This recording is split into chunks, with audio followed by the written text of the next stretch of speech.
Hello, my friend. Tonight, we're embarking on a journey, a serene adventure back through time to a realm that is frequently misunderstood.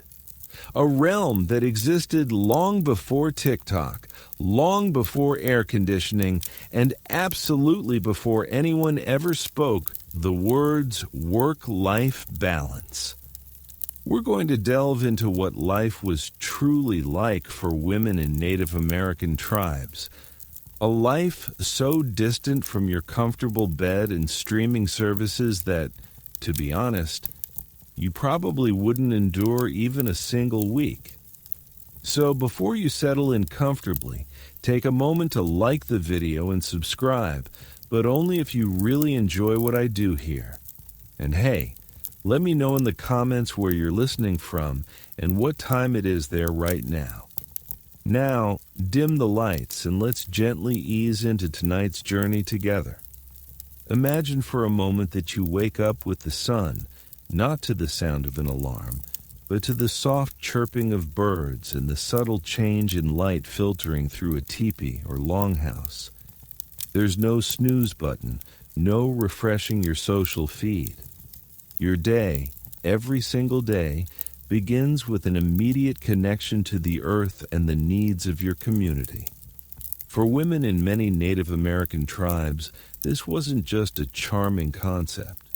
It was the foundation of their existence. You see, the popular image of Native American women, often shown as silent, subservient figures in historical dramas, couldn't be more inaccurate.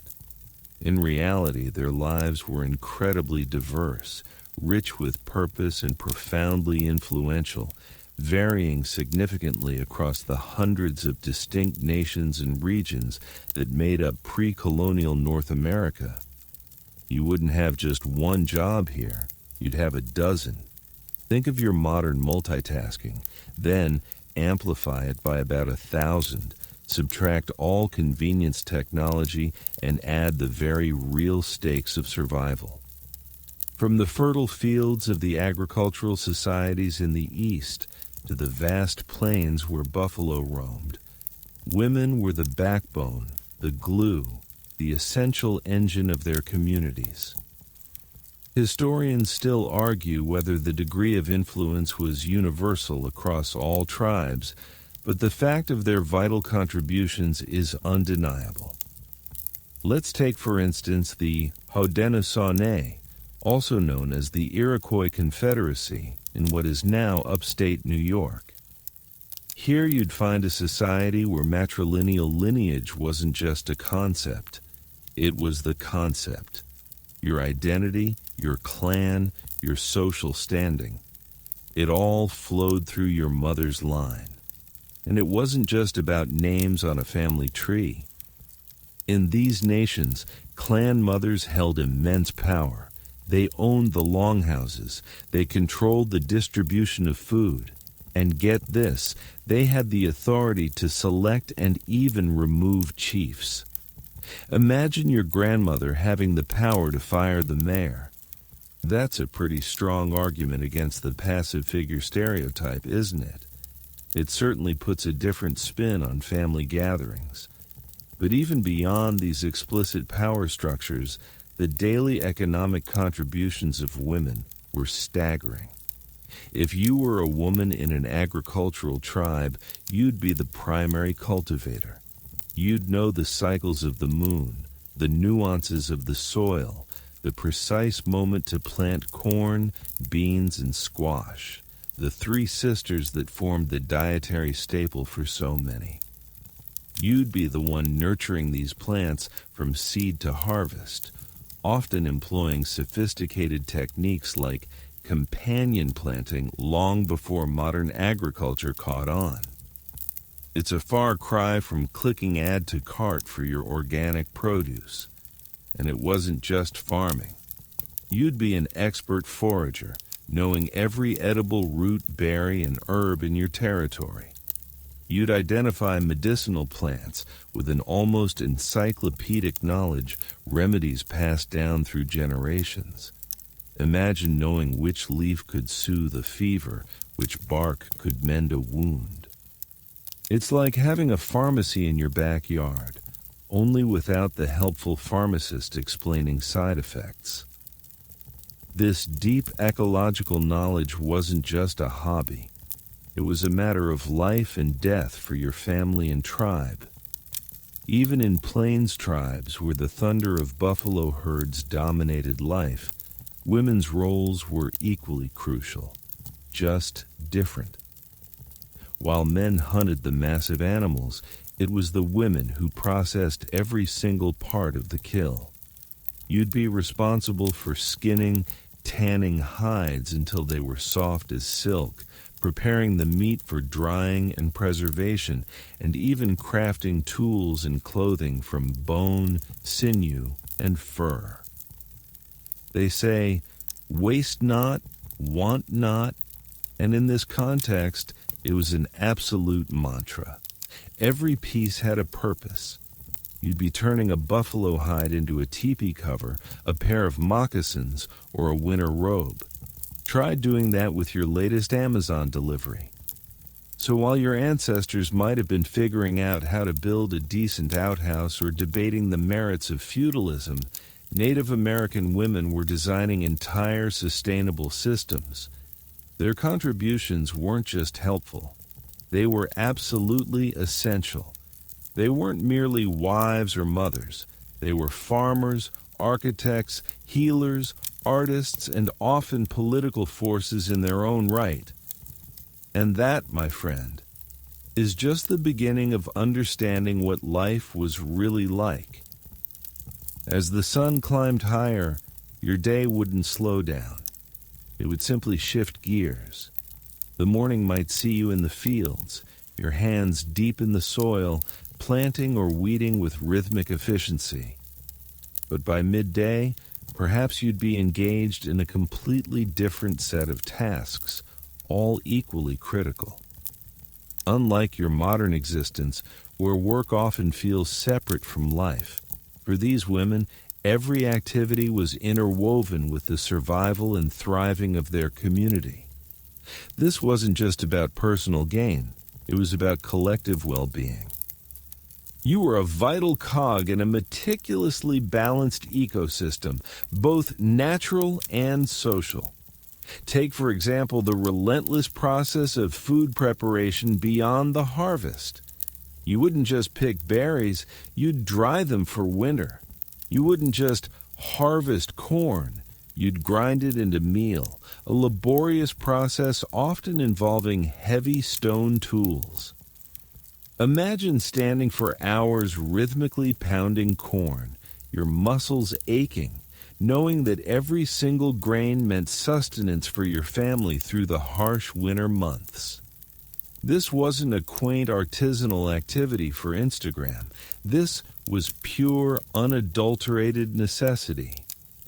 And historians still debate whether the sheer caloric output required for these daily tasks truly outweighed the nutritional intake, a testament to the strenuous nature of their lives. Then, there's the water. No taps, no purification plants. You'd likely spend a significant part of your day fetching water from a nearby stream or river, carrying heavy vessels back to your dwelling. Depending on the terrain and the season, this could be a considerable trek, often multiple times a day. You might even have to break through ice in winter. It's enough to make you appreciate every single drip from your kitchen faucet, isn't it? Try going a day without running water. It's a surprisingly humbling experience. And what about the constant need for firewood?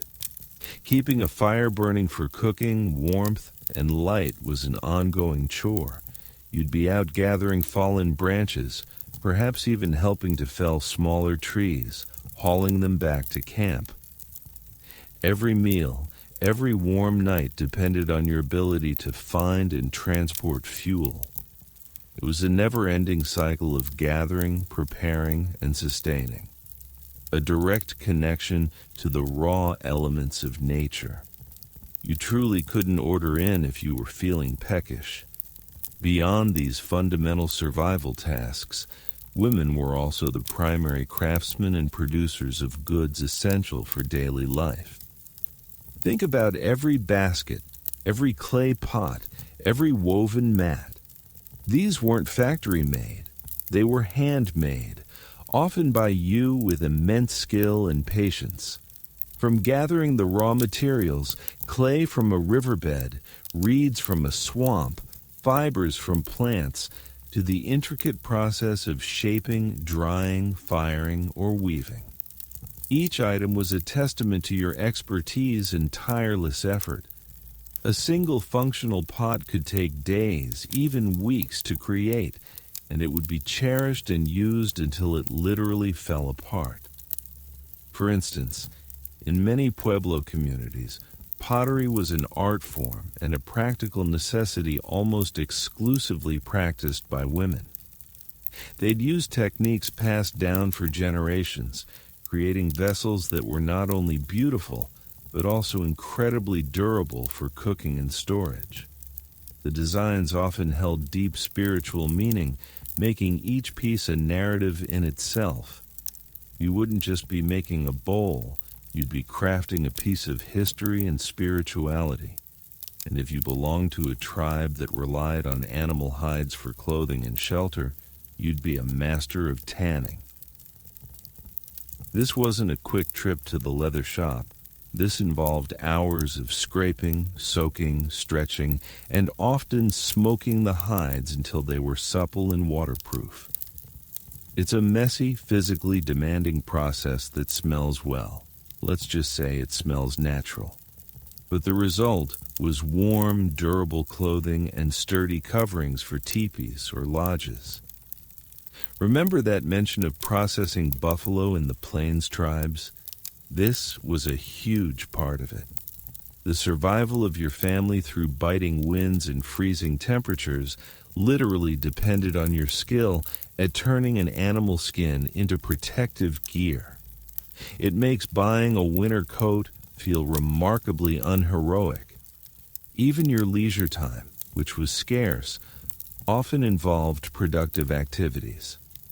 Storytelling might accompany the intricate work of beadwork, quill work, or weaving, transforming simple materials into objects of beauty and cultural significance. These weren't just decorative, they often encoded tribal histories, spiritual beliefs, and social status. So while you might be relaxing your mind, your hands were still busy contributing to the cultural and material wealth of your community. This constant, varied workload instilled an incredible sense of purpose and resilience. You were not a passive observer of your life. You were an active participant, a creator, a provider. Every aching muscle, every blistered hand was a testament to your essential role.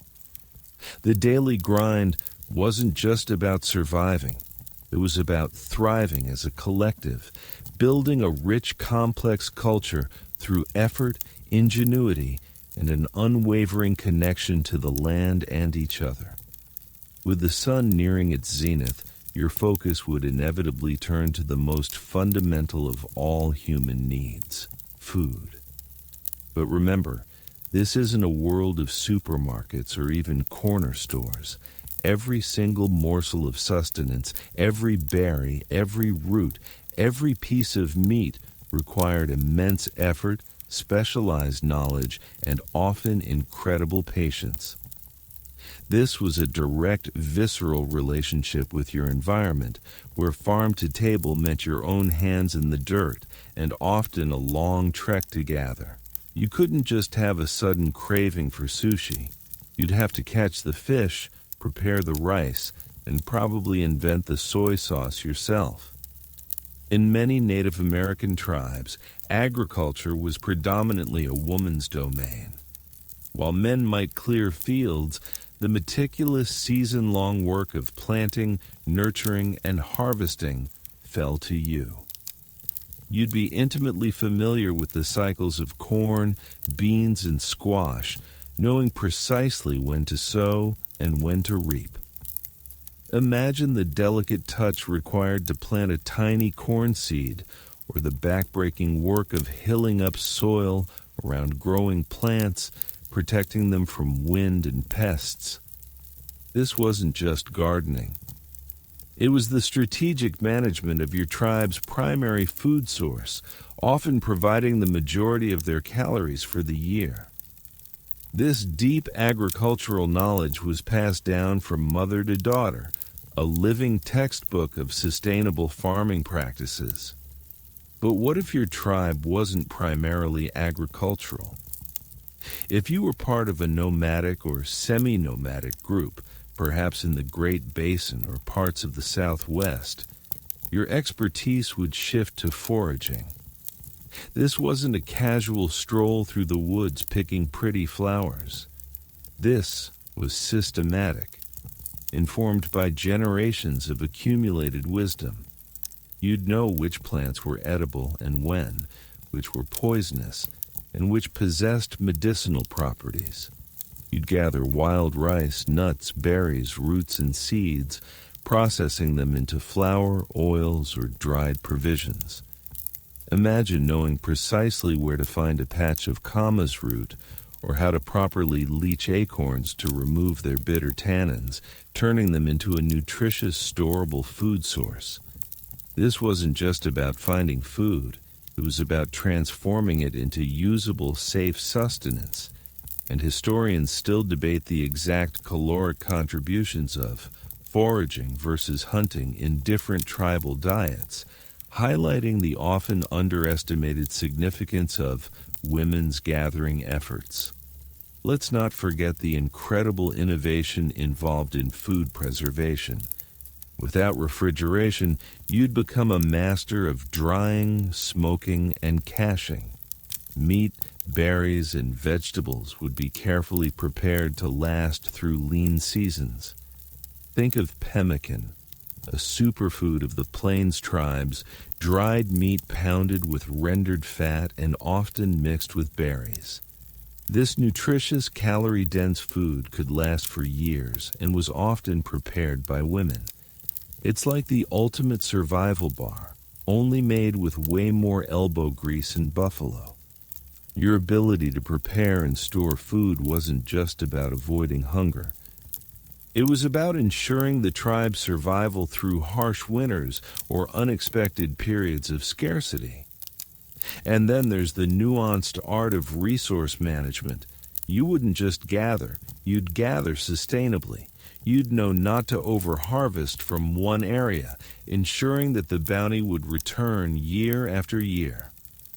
This inherent understanding of ecological balance was a core part of Native American lifeways, often guided by women who understood the land as a living entity, a provider to be respected and nurtured. It's a concept that many modern societies are still struggling to fully grasp. Consider the diverse examples. In the Pacific Northwest, while men might fish for salmon, women were crucial in preparing and smoking vast quantities of the fish for storage, ensuring year-round access to this vital protein source. In the Southwest, women meticulously tended cornfields, but also harvested wild agave, roasting it in pits for days to create a sweet, fibrous food. Each region, each ecosystem demanded a unique set of skills and knowledge, and consistently, it was the women who held the keys to unlocking its edible treasures. So, while the men might bring in the game, it was often the women who transformed it into food, clothing, tools, and shelter. Their roles in economic production were not merely supplementary. They were foundational. Without the women's knowledge of plants, their agricultural prowess, their preservation techniques, and their relentless daily labor, many tribes would simply not have survived. You were quite literally the gatekeepers of nourishment, ensuring that the belly of the community remained full and strong. As the sun began its gentle descent, casting long shadows across the landscape, your work wouldn't cease. While securing food was paramount, creating and maintaining the very structures you lived in. Your home was another fundamental responsibility, often resting squarely on your shoulders. This wasn't just about having a roof overhead. It was about crafting a resilient, adaptable shelter that could withstand the elements and provide comfort, a true engineering feat without power tools or prefabricated parts. You couldn't just call a contractor. You were the contractor, the architect, and the labor force. Consider the diverse types of dwellings across native North America.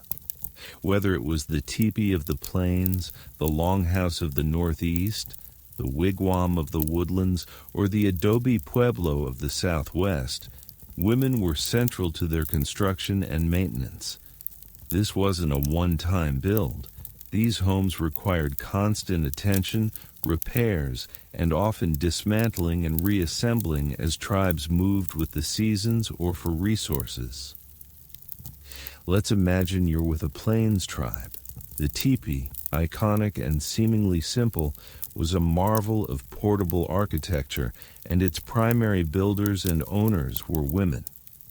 After a successful buffalo hunt, men would bring back the hides, but it was you who would meticulously tan them, sew them together with sinew, and then erect the massive conical structure. The hides, once sewn, could be incredibly heavy, requiring significant strength and teamwork to raise onto the pole framework. Imagine wrestling with several large cured buffalo hides in the wind, trying to get them just right. It's a bit more involved than assembling flat-pack furniture, wouldn't you agree?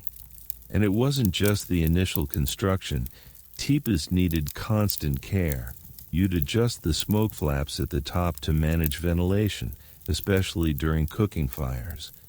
You'd retension the ropes as the hides expanded and contracted with humidity. When the tribe moved, as plains tribes often did to follow the buffalo, it was primarily the women who would dismantle the teepee, pack it onto travois, a type of sled pulled by dogs or horses, and then re-erect it at the new camp. This happened frequently, sometimes every few days or weeks, making you an expert in rapid deployment housing. Historians still debate the precise division of labor in all aspects of teepee construction and transport, but the central role of women is universally acknowledged. Now, shift your gaze to the northeast, to the Haudenosaunee. Their homes were longhouses, massive communal structures made from wood and bark, sometimes stretching over 100 feet long and housing multiple families from the same clan. While men typically felled the large trees for the main framework, it was women who gathered the bark, often elm or cedar, and meticulously fastened it to the frame to create the walls and roof. This involved climbing, cutting, and securing large unwieldy sheets of bark, often using rope and ingenuity. The longhouse was more than just a dwelling. It was the heart of the matrilineal clan, owned and managed by the clan mothers, giving them ultimate authority over who lived where and how resources within the house were distributed. Talk about having a say in your living arrangements.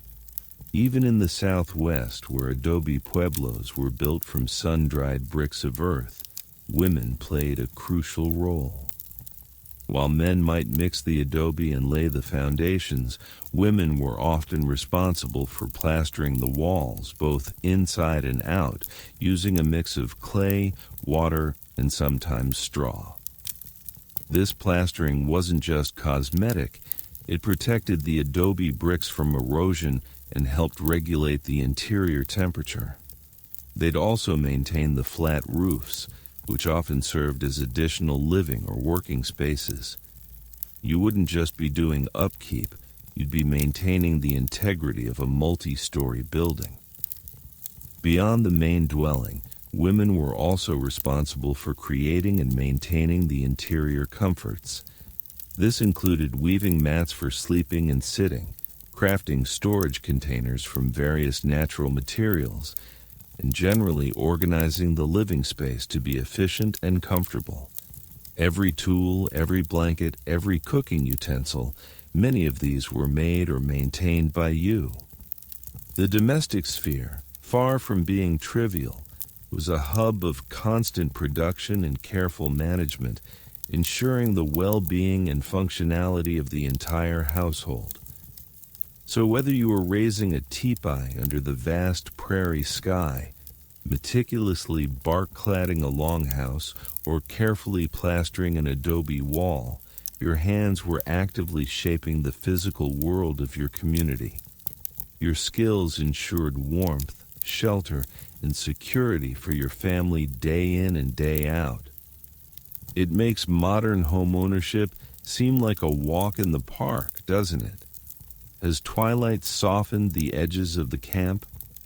Your thoughts, and indeed your hands, would still be busy with another fundamental aspect of survival and expression, clothing and personal comfort.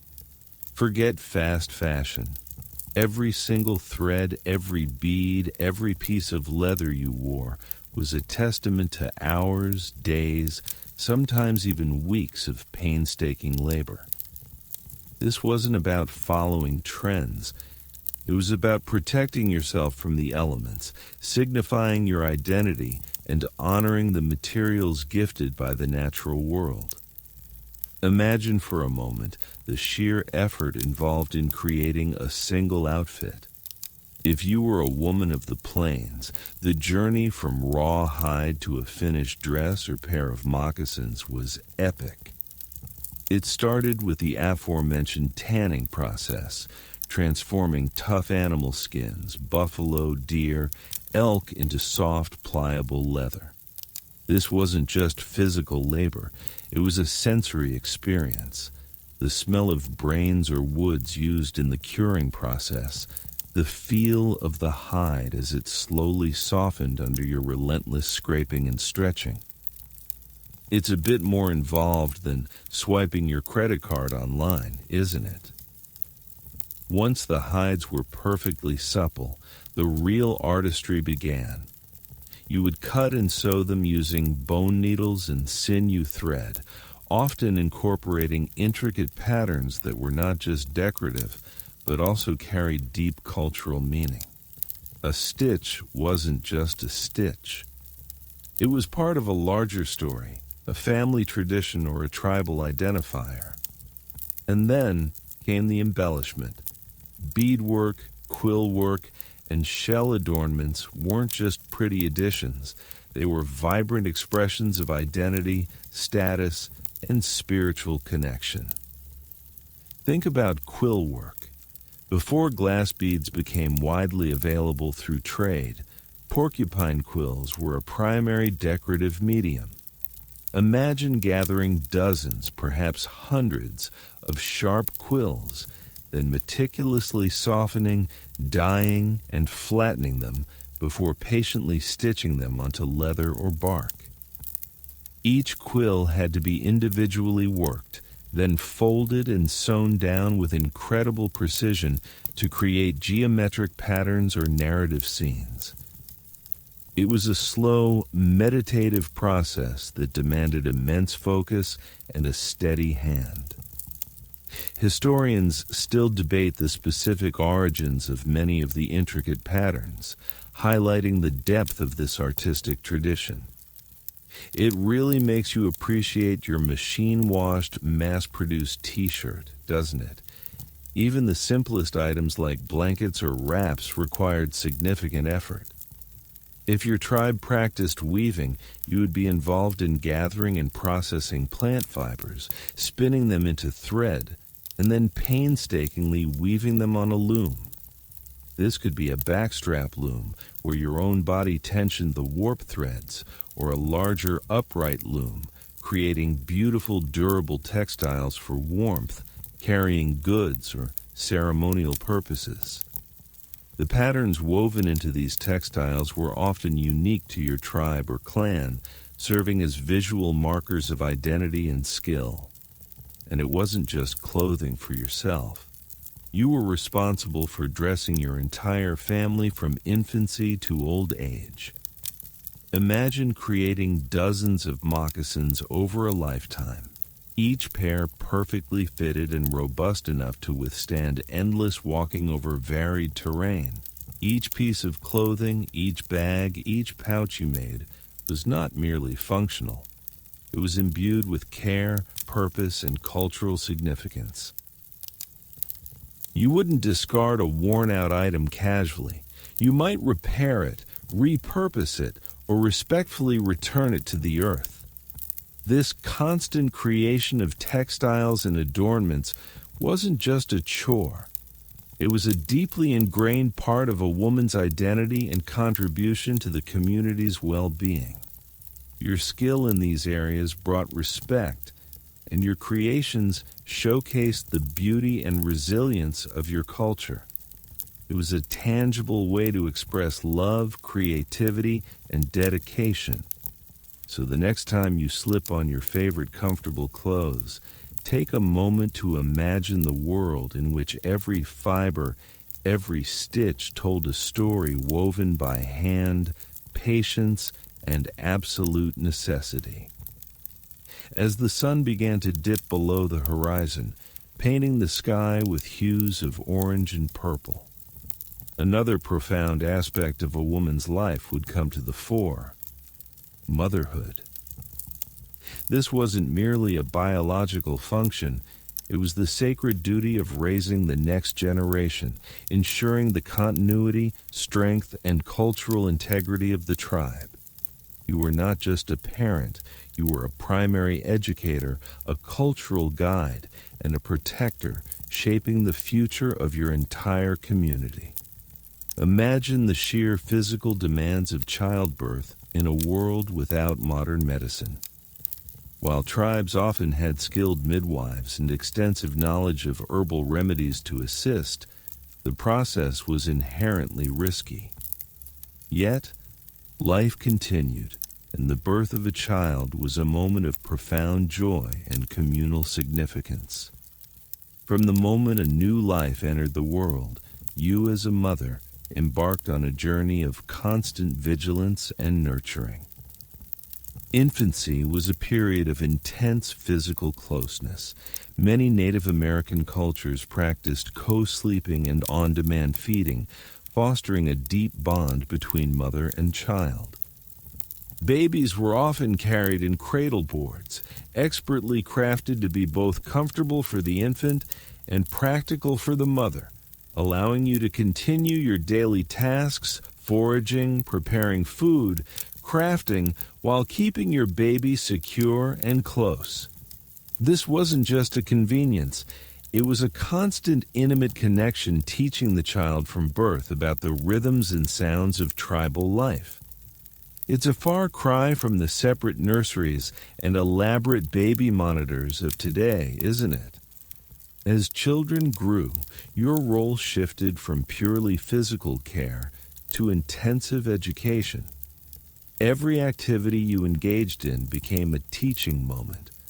While you were gathering berries, you would teach your child which ones were safe to eat and which were poisonous, instilling vital knowledge about the natural world. While tanning a hide, you would demonstrate the precise movements and tools, laying the foundation for practical skills they would need as adults. This wasn't abstract learning from textbooks. It was hands-on, experiential, and directly relevant to survival and cultural continuity. Girls in particular would shadow their mothers and other female relatives, learning everything from agricultural practices and cooking to crafting and healing arts. They learned by observation, participation, and gentle guidance, absorbing centuries of accumulated knowledge. There were no designated classrooms. The entire world was their school, and you were the primary instructor. This constant apprenticeship ensured that vital skills and cultural traditions were passed down seamlessly from one generation to the next. Historians still debate the specific pedagogical approaches used in different tribes, but the effectiveness of this immersive learning is clear. Beyond practical skills, you were also responsible for instilling the tribe's values, ethics, and spiritual beliefs. Through storytelling, song, and daily example, you would teach your children about respect for elders, reverence for nature, the importance of community, and their place within the spiritual universe. These were not just bedtime stories. They were moral compasses, guiding principles for living a good and honorable life. The puberty ceremony for girls, often a significant rite of passage in many tribes, marked her transition into womanhood and readiness for adult responsibilities, including potential motherhood. For example, among the Apache, a girl's puberty ceremony was a profound event symbolizing her acceptance of her role as a woman and invoking blessings of long life and fertility. These ceremonies were often led by elder women, underscoring the intergenerational wisdom and support systems in place. Motherhood, therefore, was a deeply respected and central role within Native American societies.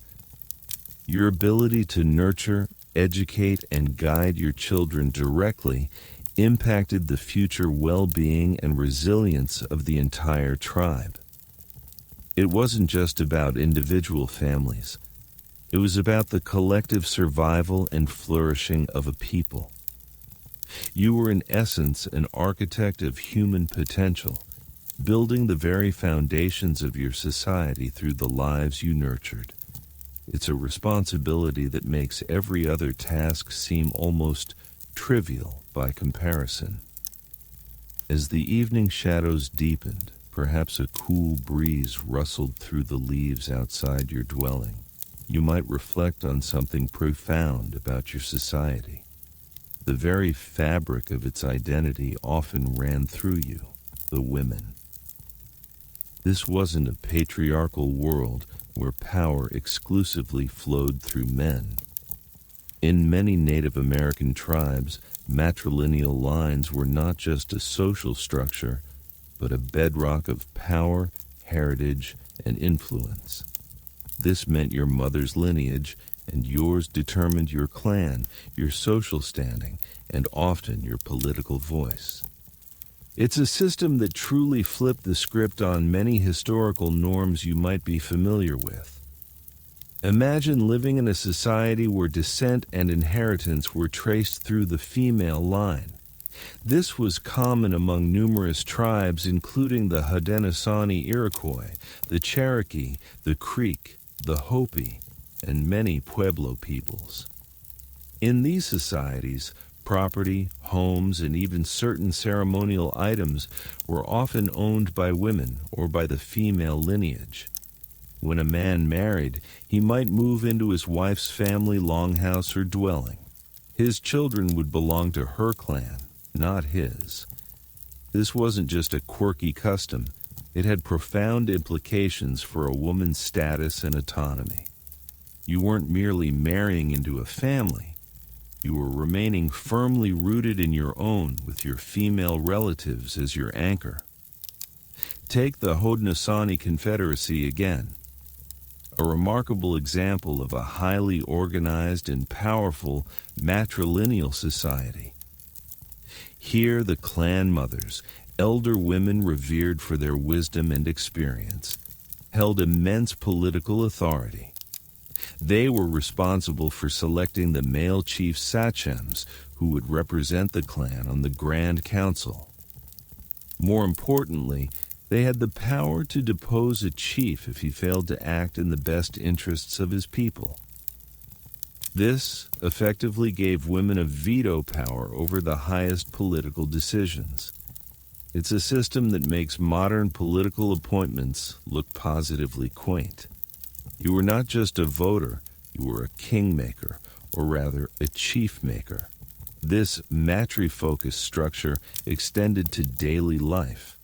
In a longhouse, it was the elder women who managed the household, controlled the communal food stores, and ensured harmony among the multiple families living under one roof. Your voice in these communal decisions would carry significant weight because your lineage was the foundation of the home itself. This meant that while men might be visible as warriors or hunters, the invisible, steady hand guiding the community often belonged to the women.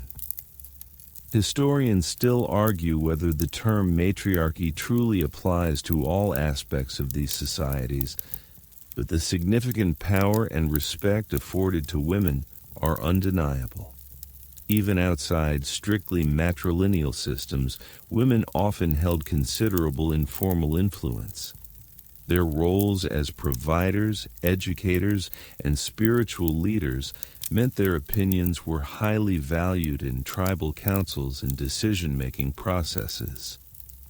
In many Plains tribes, for example, while men were the primary hunters and warriors, women often owned the teepees and their contents, giving them a form of property ownership and control that was rare in many other parts of the world at the time.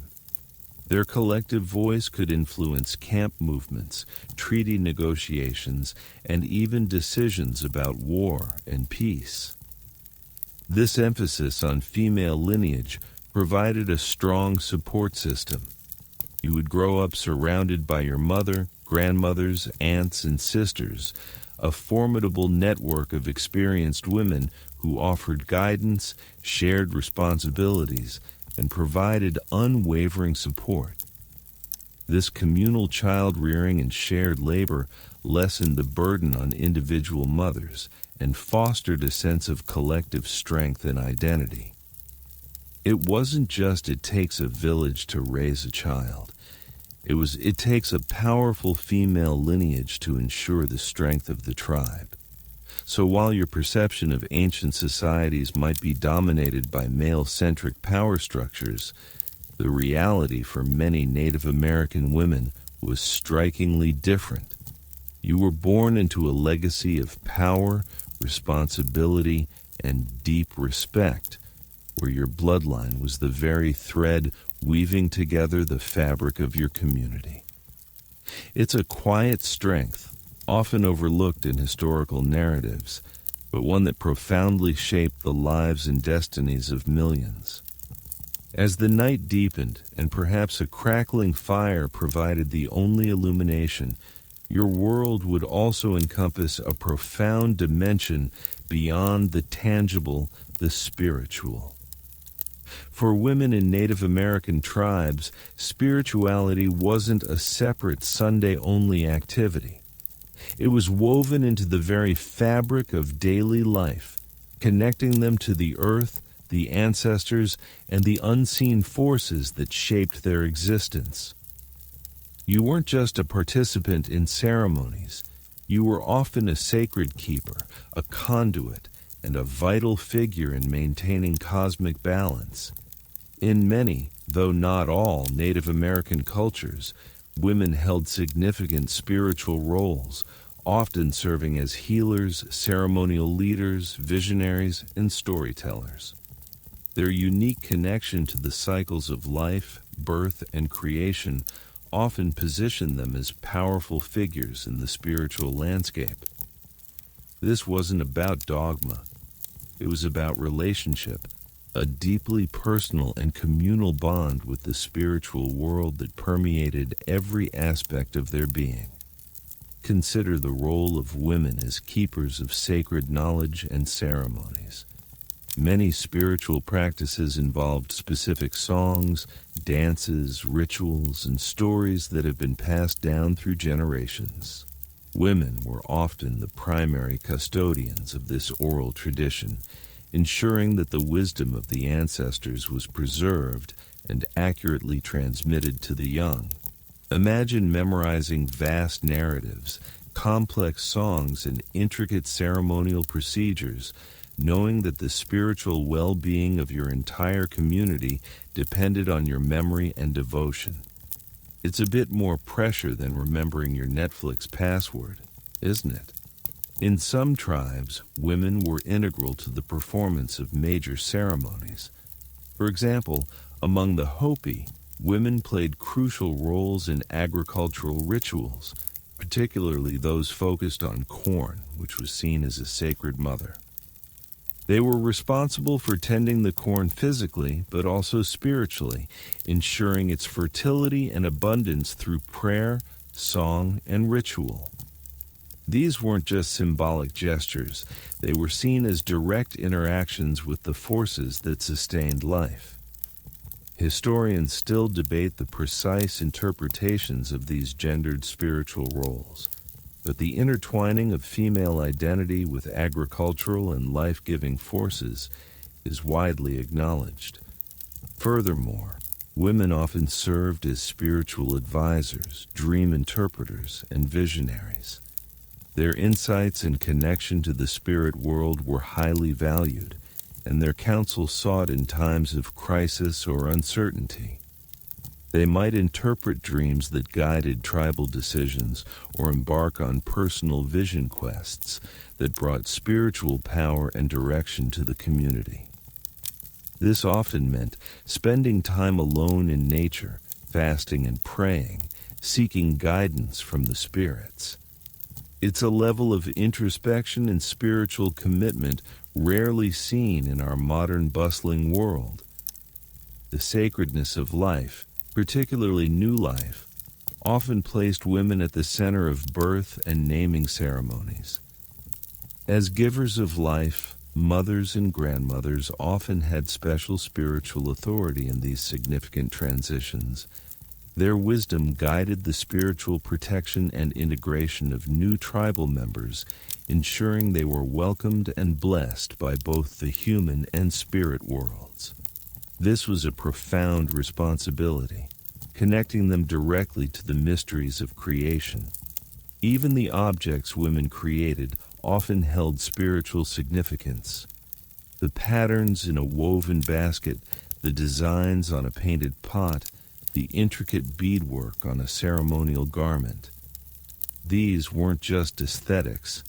They often depicted sacred symbols, mythical beings, or cosmological maps, infusing everyday objects with spiritual power.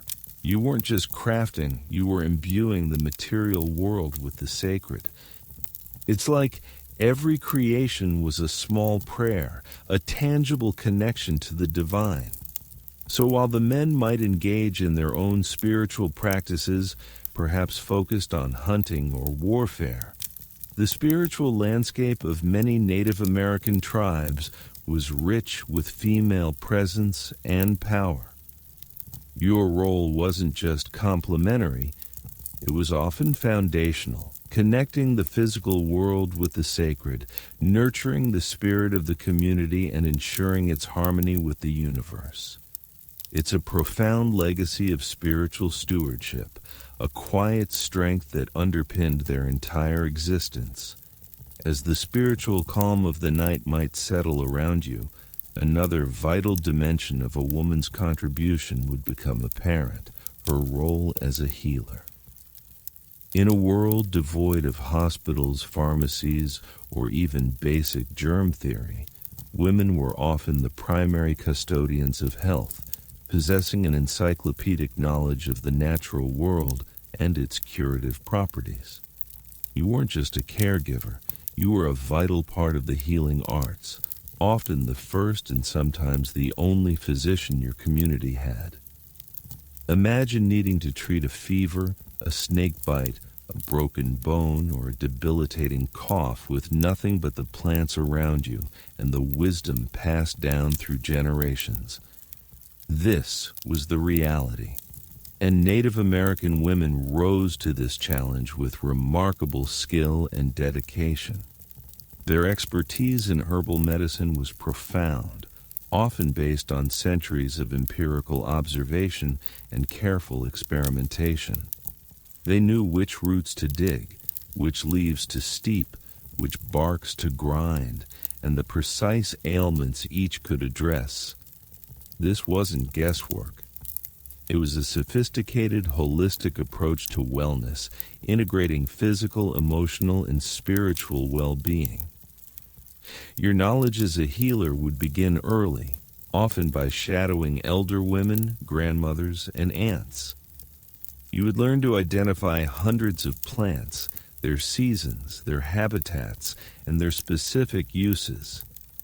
You'd understand how to prepare them, whether to make a poultice for a wound, a tea for digestion, or a smoke for respiratory issues. This required not only sharp observation, but also a prodigious memory and a deep respect for the subtle power of nature. It's like being a botanist, a chemist, and a pharmacist all rolled into one, but without a single lab coat. For instance, the use of willow bark for pain relief was common among many tribes long before Western medicine isolated its active compound, salicylic acid, the precursor to aspirin. Or consider the application of various plant materials to stop bleeding or disinfect wounds. These weren't random discoveries. They were the result of meticulous generations-long research and development. Historians still debate the specific efficacy of certain traditional remedies compared to modern pharmaceuticals. But the profound impact of these healing practices on community health is undisputed. Beyond herbal remedies, women often employed other healing modalities. They might use massage, cupping, or even primitive forms of surgery for certain conditions. They understood the importance of hygiene, using natural cleansers and practices to prevent infection. And critically, they recognized the link between physical health and emotional or spiritual well-being.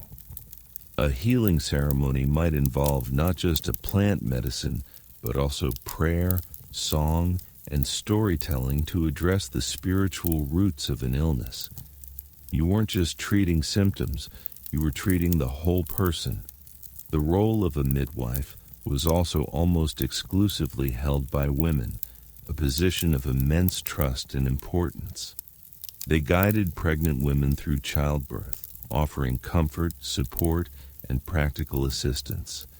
They knew which herbs could aid labor, how to manage complications, and how to care for both mother and newborn in the crucial postpartum period. This intimate knowledge of female physiology and the miracle of birth made them indispensable figures in every community. Their calm presence and ancient wisdom brought solace and safety to one of life's most vulnerable moments. So whether you were tending to a child's fever, setting a broken bone, or assisting in a difficult birth, your hands and your knowledge were the front line of health care.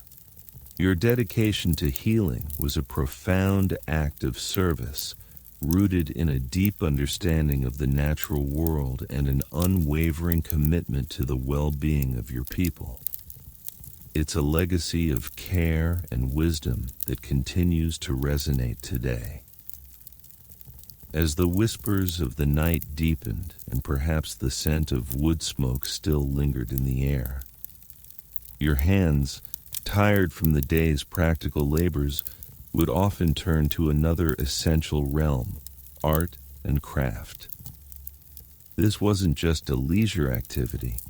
It was a profound expression of culture, identity, and spirit, transforming raw materials into objects of beauty, utility, and deep meaning.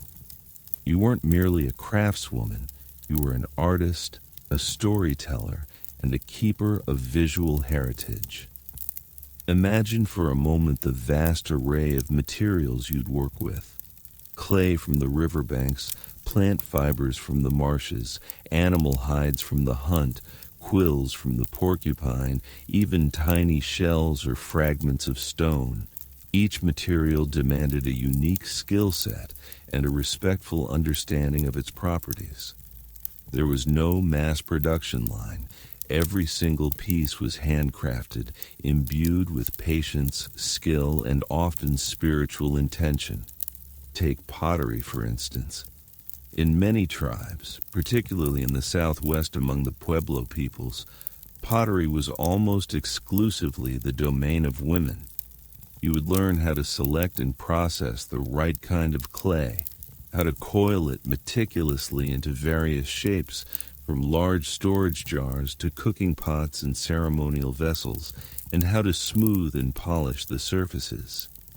Then would come the firing, often in outdoor pits, a delicate process requiring precise control over temperature. And finally, the painting using natural pigments derived from minerals and plants to create intricate geometric patterns, animal motifs, or sacred symbols. Each pot wasn't just a container, it was a canvas telling stories, depicting cosmology, or simply celebrating the beauty of the world. It's a creative process that puts your ceramic coffee mug to shame, isn't it? Or consider basket weaving, a craft practiced by women across nearly all Native American cultures, albeit with vastly different styles and materials. From the tightly coiled baskets of California tribes, so waterproof they could hold water, to the practical burden baskets of the Plateau peoples, each basket was a masterpiece of engineering and artistry. You would spend countless hours gathering and preparing the materials: willow, cedar, spruce root, bear grass, then painstakingly weaving them into complex patterns. These patterns were often unique to your tribe or even your family, serving as visual signatures. Historians still debate the specific symbolic meanings of certain patterns across different weaving traditions, highlighting their rich cultural depth. And we can't forget quill work and beadwork, stunning forms of adornment that transformed utilitarian items into works of art. As mentioned before, porcupine quills were softened, dyed with natural plant dyes, and then flattened and stitched onto hides or birch bark, creating dazzling, colorful designs. Later, with the arrival of European trade, glass beads became a new, vibrant medium. You would spend endless hours meticulously stitching tiny beads onto clothing, bags, and ceremonial objects, creating incredibly intricate patterns that could convey status, clan affiliation, or spiritual messages. This wasn't just decorative, it was a form of visual language, a way to communicate and celebrate identity. It's like wearing your autobiography, but far more beautiful. Even everyday tools and implements made by women for household use often possessed an aesthetic quality beyond their mere function. A well-carved wooden spoon, a beautifully adorned cradle board, a meticulously crafted doll for a child. These all spoke to the pervasive artistic sensibility that infused women's work. This wasn't a world where art was confined to galleries. It was an integral part of living, a continuous act of creation that beautified and enriched every aspect of life. So while your hands might have been strong from farming and building, they were also nimble and precise, capable of transforming raw nature into exquisite artifacts. Through your art and craft, you not only provided for your community's needs, but also preserved its history, expressed its spirit, and celebrated its unique identity. It's a legacy of creativity and skill that continues to inspire awe. With dawn breaking, painting the sky with soft hues, your personal life, particularly in matters of the heart and hearth, was far from the romanticized ideals often depicted in stories. For women in Native American tribes, marriage customs were rarely about grand gestures of individual love as we understand them today. Instead, They were deeply practical arrangements, often serving the larger needs of the community, forging alliances, and ensuring the continuity of family lines. You weren't just choosing a partner, you were strengthening the entire social fabric. Imagine a world where compatibility wasn't primarily measured by shared hobbies or witty banter, but by a person's skills, work ethic, and ability to contribute to the collective. Marriages were frequently arranged either by families or clan mothers based on what would benefit the family or tribe most. This could mean uniting two powerful families, strengthening trade relations with another band, or simply ensuring a good, productive partnership that would lead to healthy children and a well-managed household. It might not sound like a fairy tale, but it was a pragmatic approach to ensuring collective survival and prosperity. Historians still debate the degree of individual choice allowed within these arranged marriages across various tribes, but the communal aspect was undeniably central. The process of forming a union varied wildly from tribe to tribe. In some communities, a man might offer gifts to the woman's family, demonstrating his ability to provide and his respect. In others, particularly matrilineal societies like the Hodani, the woman's family held significant sway, and her consent or that of her clan mother was paramount. A quirky tidbit among some groups, a period of trial marriage might even exist, where a couple would live together for a time to see if they were compatible before a more formal union was recognized. This pragmatic approach allowed for a degree of personal assessment rarely seen in other historical contexts. The exchange of gifts was a common practice, but it wasn't a bride price in the exploitative sense often found elsewhere. Instead, it was more of an acknowledgement of the value of both individuals and the new bond being formed. Gifts often flowed both ways from the groom's family to the bride's and vice versa, signifying the reciprocal nature of the alliance. This wasn't about buying a wife. It was about honoring the new kinship ties being established. Once married, your roles would be clearly defined yet interconnected. As we've discussed, you would be responsible for domestic duties, agriculture, gathering, and crafting, while your husband might focus on hunting, warfare, and certain ceremonial duties. However, these roles were rarely rigid in the sense of one being superior to the other. Both were seen as equally vital contributions to the household and the tribe. You were partners in survival, each bringing essential skills to the table. It's like a meticulously choreographed dance where every step has a purpose. Polygamy, particularly polygyny, one man with multiple wives, was practiced in some tribes, though it was often limited to chiefs or wealthy individuals. This wasn't necessarily a sign of women's subjugation. Sometimes it was a practical solution for labor-intensive societies where more hands meant more productivity. Often in such cases, the wives might be sisters, a practice known as sororal polygyny, which was believed to foster harmony and cooperation within the household. Imagine sharing your kitchen with your sister. Times 2 or 3, it could either be wonderfully cooperative or a recipe for domestic chaos depending on the personalities involved.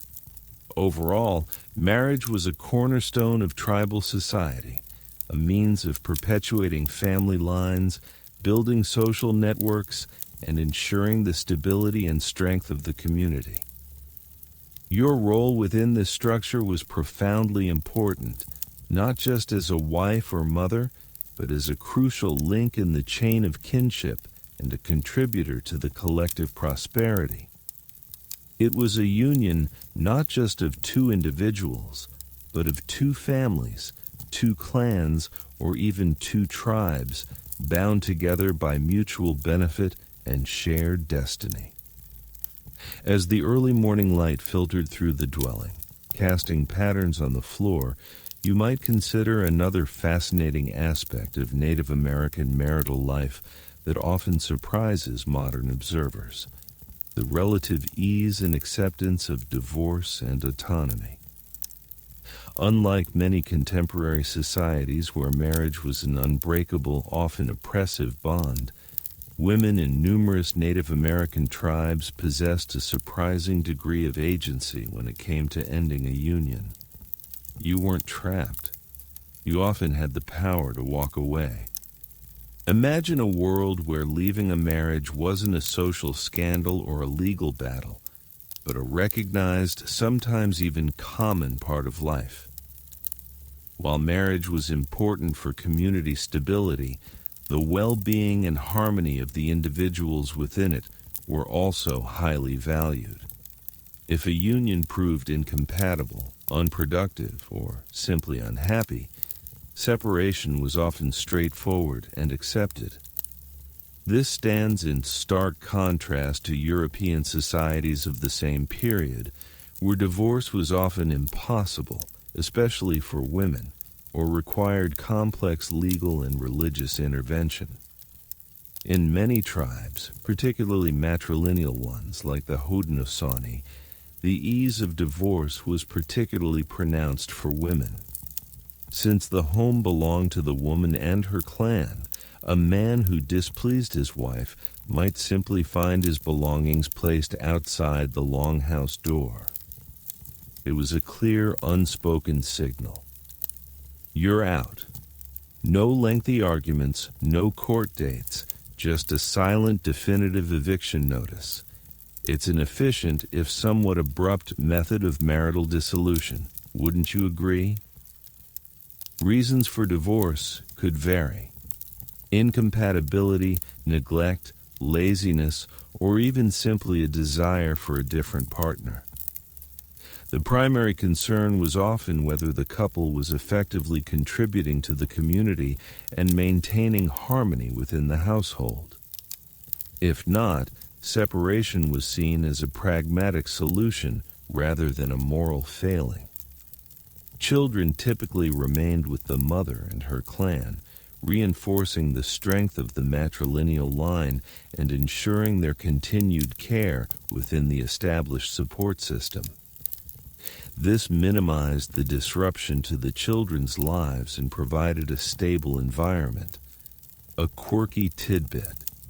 Among some tribes, even temporary separations were common, where a spouse might spend time apart from the household to reflect or allow tensions to cool. This fluidity highlights a more adaptable approach to relationships than rigid, lifelong contracts. It's almost like a timeout for adults, but with significantly more impact on living arrangements. While men also had the ability to initiate divorce, it was often easier for women, especially in those societies where property and lineage flowed through them. This granted women a degree of autonomy and control over their lives that was truly remarkable for the era. It meant you weren't compelled to stay in an abusive or unfulfilling relationship. You had the power to seek a better situation for yourself and your children. Historians still debate the specific social pressures that might have influenced these decisions, but the framework for female agency was clearly present. This cultural acceptance of divorce also underscored the importance of individual happiness and communal harmony. A miserable couple could disrupt the entire household, affecting everyone from the children to the wider clan. By allowing for separation, tribes often prioritized the overall well-being of their members and the smooth functioning of their social units. So, while modern notions of romantic love and marriage can feel all-consuming, for Native American women, the emphasis was often on practical partnership and the freedom to pursue a fulfilling life, even if it meant ending a union that no longer served its purpose. It's a powerful reminder that traditional doesn't always mean rigid, and that respect for personal autonomy can manifest in unexpected ways across different cultures.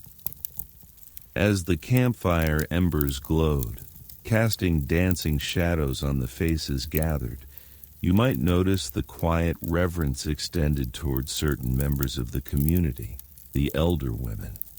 Their presence wasn't just tolerated, it was celebrated, revered for the invaluable wisdom, experience, and historical memory they embodied. For women in Native American tribes, reaching old age often meant ascending to a position of profound respect and influence. You weren't just growing old. You were becoming a living library, a guiding star, and a powerful voice. Imagine a world where wrinkles weren't something to hide, but badges of honor. Each line telling a story of resilience, knowledge, and survival. Elder women were often the custodians of tradition, the living repositories of tribal history, ceremonial knowledge, medicinal remedies, and practical skills.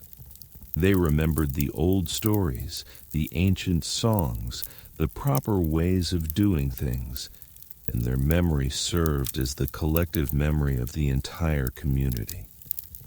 It was through their continued guidance that cultural identity was maintained and passed down to younger generations.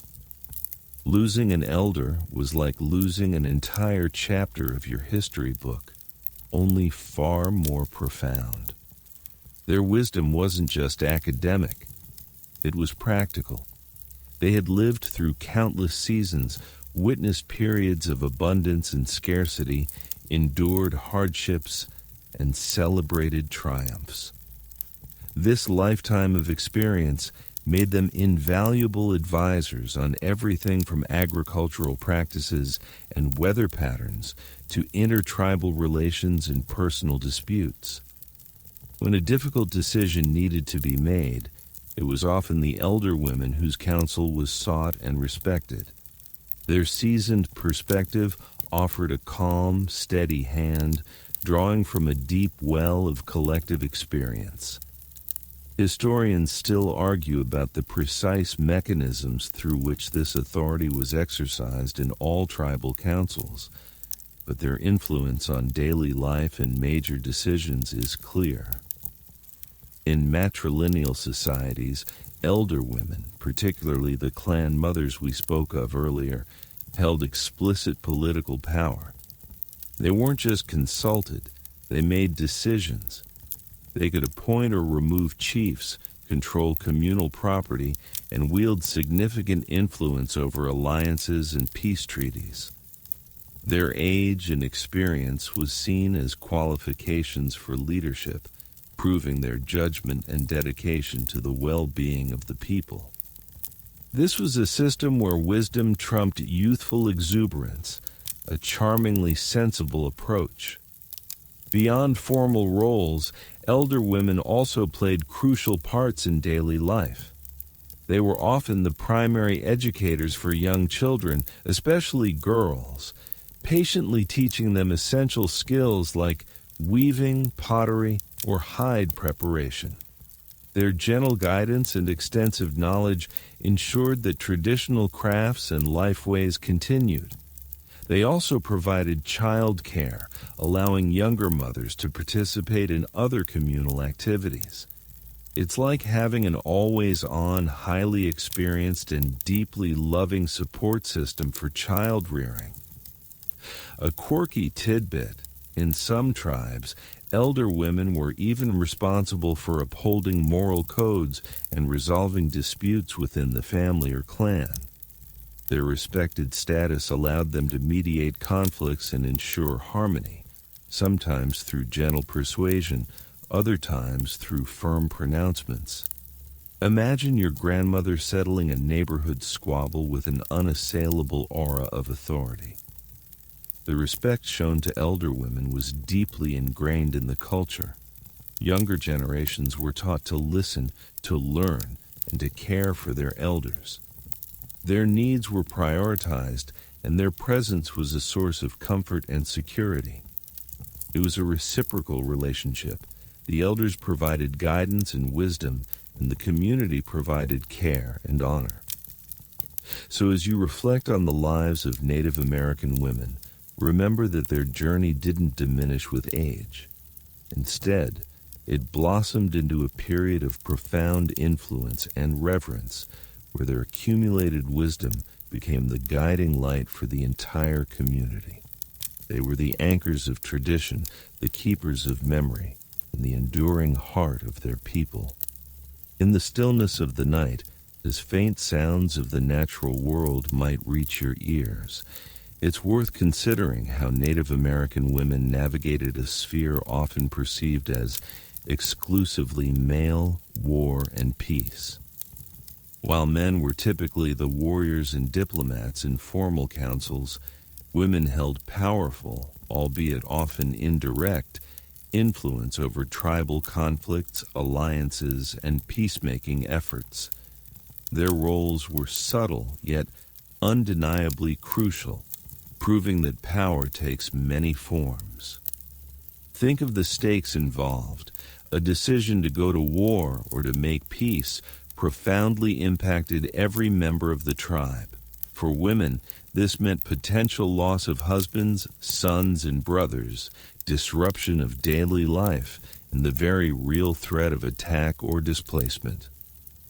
Given these profound consequences, it's no surprise that their voices, often expressed through informal channels or through the authority of clan mothers, carried immense weight in these critical deliberations.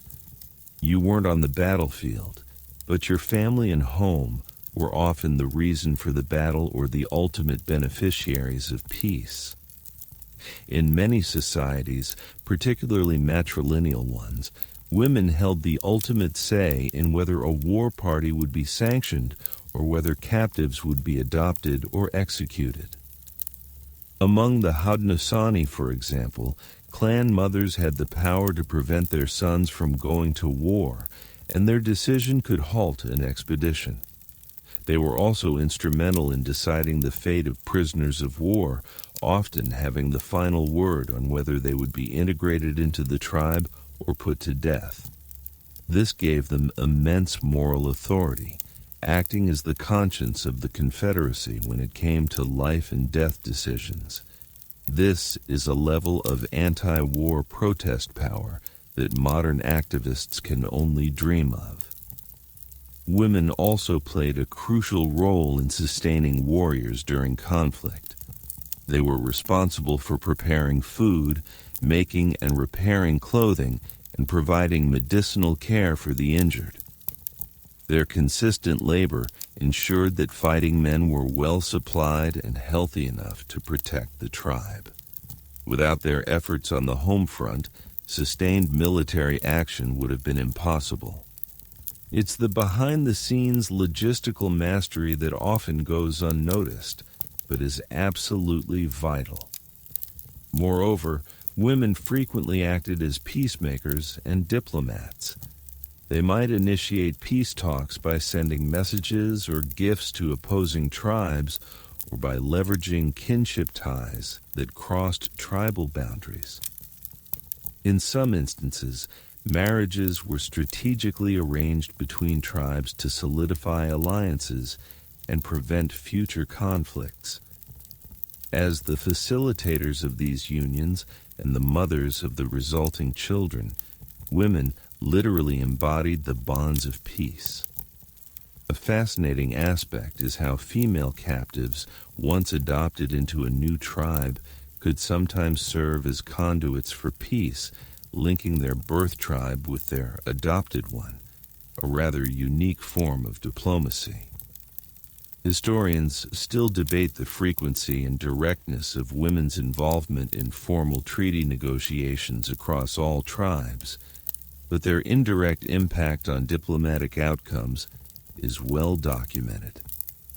Consider the quieter yet powerful influence of lamentations. If a tribe was suffering significant losses in battle, the public mourning and expressions of grief by women could serve as a powerful signal to male leaders that enough was enough, influencing a decision to seek peace. Their emotional and spiritual authority provided a crucial counterbalance to the aggressive impulses sometimes associated with male warrior societies. The contribution of women to the spheres of war and peace demonstrates that leadership and power weren't confined to overt displays of strength. Instead, it encompassed a nuanced understanding of social dynamics, a deep commitment to the well-being of the community, and the moral courage to guide decisions that shaped the very survival of their people. Their quiet strength was often the force that ultimately brought balance and continuity to tribal life. As the echoes of past conflicts might fade, a grim reality far more terrifying than any tribal skirmish could suddenly shatter the peace: captivity. For women in Native American tribes, the threat of being captured by an enemy tribe, or later by European colonizers, was a constant terrifying possibility. Yet, in the face of such an unthinkable ordeal, their resilience and capacity for adaptation often shone through in astonishing ways. You weren't just a victim, you were a survivor, often forced to forge a new life in unimaginable circumstances. Imagine the sudden chaos of a raid: screams, fire, the terror of being torn from your family, your home, everything familiar. The initial experience of capture was brutal, involving forced marches, exposure, and profound psychological trauma. But what happened next varied greatly depending on the capturing tribe and their customs. Unlike European practices of enslavement, which often aimed for permanent chattel slavery and dehumanization, many Native American tribes practiced a form of captive integration or adoption. This isn't to say it was easy or humane. It was still a traumatic displacement, but it offered a pathway to a new, albeit challenging, life. In many instances, captives, particularly women and children, were adopted into the families of the capturing tribe, often to replace members lost to warfare or disease. This was driven by a practical need to replenish populations, but also by cultural beliefs that saw the adoption of new members as a way to strengthen the lineage. You might be given a new name, learn a new language, and gradually be expected to assimilate into your new community. This process was often arduous, requiring immense emotional fortitude to grieve your past life while learning to navigate a completely alien social and cultural landscape. Historians still debate the true motivations behind widespread adoption practices across various tribes, but their long-term impact on tribal demographics is clear. A quirky tidbit: sometimes these adopted captives, especially women, could eventually attain positions of respect and influence within their new tribe, particularly if they married into prominent families or proved to be exceptionally skilled. There are documented cases of adopted women rising to become respected clan mothers, healers, or even influential advisors. This demonstrates an incredible capacity for cultural integration and personal resilience, allowing individuals to rebuild their lives and contribute to a new community despite their traumatic origins. It's like being forced to move to a new country overnight, then somehow becoming a respected community leader. However, the experience of captivity was not always benign. Some captives faced harsh treatment, forced labor, or exploitation, especially if they were not formally adopted or if they resisted assimilation. And with the arrival of Europeans, the nature of captivity fundamentally shifted. European and later American forces often took Native women captive for different purposes, as forced laborers, sexual slaves, or as bargaining chips in conflicts. This form of captivity was generally far more brutal and offered little to no hope of integration or eventual freedom, leading to immense suffering and loss of life. The narratives of women surviving captivity, whether by intertribal adoption or enduring the horrors of European enslavement, are powerful testaments to human endurance. They speak to an unyielding will to live, to adapt, and to find agency even in the most dehumanizing circumstances. Their stories, often untold or minimized in mainstream history, highlight not just profound suffering, but also remarkable strength and an unwavering spirit in the face of unimaginable adversity. The world, as you knew it, began to crack and splinter, not from an internal tribal conflict, nor from a seasonal famine, but from an entirely alien force arriving on your shores. The impact of colonization, the arrival of Europeans, was not a gradual shift. It was a cataclysmic upheaval that dramatically and often tragically reshaped the lives of Native American women, tearing at the very fabric of their traditional roles and societal structures. You were about to witness and endure a transformation far beyond anything your ancestors could have imagined. Imagine your sophisticated, interconnected world where women held vital roles in agriculture, decision-making, and spiritual life, suddenly being confronted by a culture that largely viewed women as property, relegated them to the domestic sphere, and dismissed their traditional contributions. This clash of worldviews wasn't merely a misunderstanding. It was a fundamental assault on the existing balance of power and gender dynamics within Native societies.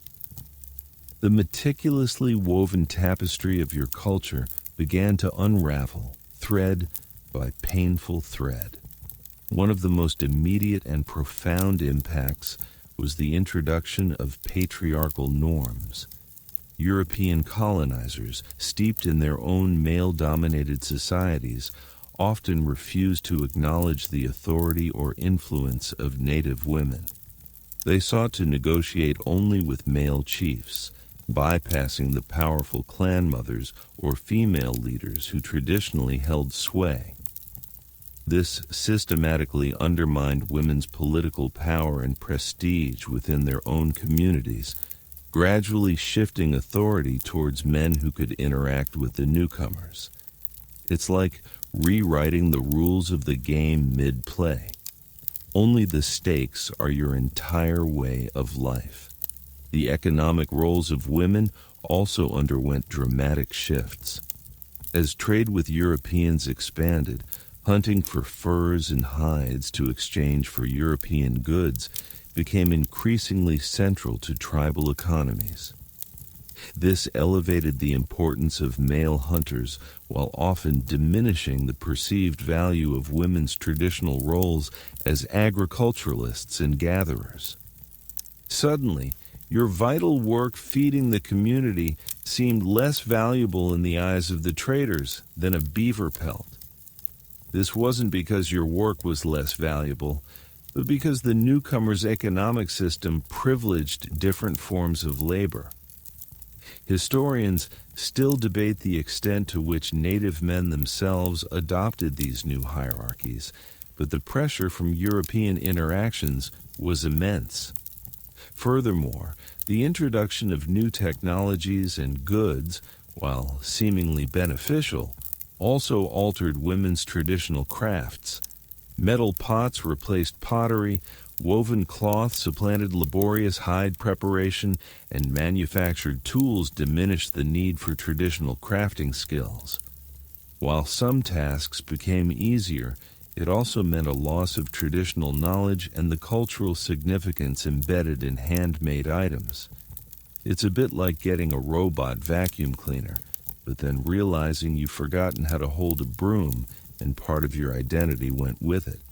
The very concept of land ownership was alien to many native peoples who viewed land as a communal resource. Europeans, with their emphasis on private property, began to enclose and claim ancestral lands, disrupting traditional hunting grounds, agricultural fields, and foraging areas that women had meticulously managed for generations. This forced displacement and loss of access to vital resources directly impacted women's ability to provide for their families and maintain their traditional roles. Even the spiritual landscape was assaulted. Christian missionaries actively sought to convert native peoples, often demonizing traditional spiritual practices and undermining the roles of female spiritual leaders and healers. The spiritual authority of women, so central to many indigenous belief systems, was directly challenged and sometimes violently suppressed. So, as European ships multiplied on the horizon and settlements grew, the lives of Native American women, once rich with purpose and influence, became increasingly vulnerable. They faced not just physical threats, but a systematic dismantling of their social, economic, and spiritual foundations. This marked the beginning of a long and arduous struggle for survival, both physical and cultural. Following the initial shock of contact, an invisible, insidious enemy began to sweep through Native American communities, an enemy far more devastating than any European army: disease. For women already grappling with the unraveling of their traditional roles, these imported illnesses brought unparalleled devastation, decimating families and entire tribes, and irrevocably altering the fabric of daily life. You weren't just facing cultural disruption, you were facing a plague, an unseen terror that stole your loved ones and left gaping holes in your world. Imagine a highly connected communal society with no inherited immunity to foreign pathogens. Diseases like smallpox, measles, influenza, and bubonic plague brought by Europeans tore through populations with terrifying speed and lethality. Within decades, some tribes saw their numbers reduced by 50%, 70%, or even 90%. Entire villages could be wiped out, leaving behind only the dead. It's like a silent apocalypse where the air itself seemed to carry death. For women, the impact was multifaceted and devastating. As caregivers and healers, they were on the front lines, desperately trying to nurse the sick with traditional remedies that were often powerless against these new virulent diseases. They watched helplessly as their children, their husbands, their mothers, the very people they were sworn to protect, succumbed. This constant exposure to sickness, combined with the emotional toll of widespread death, placed an unimaginable burden on their shoulders. Historians still debate the precise mortality rates for specific epidemics in different regions, but the scale of the demographic collapse is undeniable. The loss of life had profound social consequences. Families were shattered. Kinship networks that had provided support and identity for generations were broken. The death of elders meant the irretrievable loss of vital knowledge, traditional stories, ceremonial practices, medicinal secrets, and historical memory. Imagine losing nearly all the librarians in your community along with the entire library. This cultural void was deeply painful and difficult to recover from, particularly impacting women who were often the primary custodians of this oral heritage. Moreover, the demographic collapse disproportionately affected certain age groups, creating imbalances that further strained communities. The loss of reproductive age women impacted birth rates, while the loss of children meant the future generations were dramatically diminished. The constant cycle of grieving and attempting to rebuild with fewer hands and fewer experienced individuals became a defining characteristic of life for many survivors. It made every new birth a miracle and every healthy child a beacon of hope. The psychological impact was immense. Survivors carried the trauma of witnessing mass death, often feeling isolated and overwhelmed. The spiritual beliefs of some tribes were also challenged as they struggled to understand why their traditional medicines and spiritual practices seemed powerless against these unseen invaders. This led to periods of deep despair and questioning, even as communities fought to maintain their cultural integrity. Despite the overwhelming grief and disruption, Native American women continued to adapt and resist in various ways. They worked tirelessly to care for the sick and bury the dead, maintained what traditions they could, and sought to rebuild their families and communities from the ashes. Their resilience, in the face of such relentless biological warfare, is a testament to the enduring strength of the human spirit. But the scars of these epidemics, both physical and cultural, ran deep and would shape their lives for generations to come. As the invisible hand of disease continued its relentless sweep, another equally insidious force began to systematically dismantle your identity: forced assimilation. This wasn't about outright warfare, but a calculated generational assault on Native American cultures, particularly targeting women and children with the aim of eradicating indigenous ways of life and replacing them with European American norms. You weren't just being colonized, you were being erased, your traditions demonized, and your very essence deemed uncivilized. Imagine a directive from a distant government decreeing that your language, your spiritual beliefs, your traditional clothing, even your family structures were inherently inferior and must be abandoned. This was the core of assimilation policies, primarily implemented through boarding schools and the imposition of Christian values. For Native American women, this meant an attack on everything they embodied as cultural transmitters, mothers, and spiritual leaders. The most egregious example of forced assimilation was the Indian boarding school system in both the United States and Canada. Beginning in the late 19th century, hundreds of thousands of Native children were forcibly removed from their families, often with military force, and sent to distant off-reservation schools. The explicit goal was to kill the Indian, save the man. A horrifying motto that perfectly encapsulated the genocidal intent behind the policy. Imagine the terror of having your child ripped from your arms, knowing they were going to a place where their language would be beaten out of them, their hair cut, and their cultural identity systematically stripped away. This profound separation ripped apart the sacred bond between mother and child and between generations. Historians still grapple with the full psychological and cultural trauma inflicted by these institutions. At these schools, Native girls were specifically targeted for training in domestic servitude.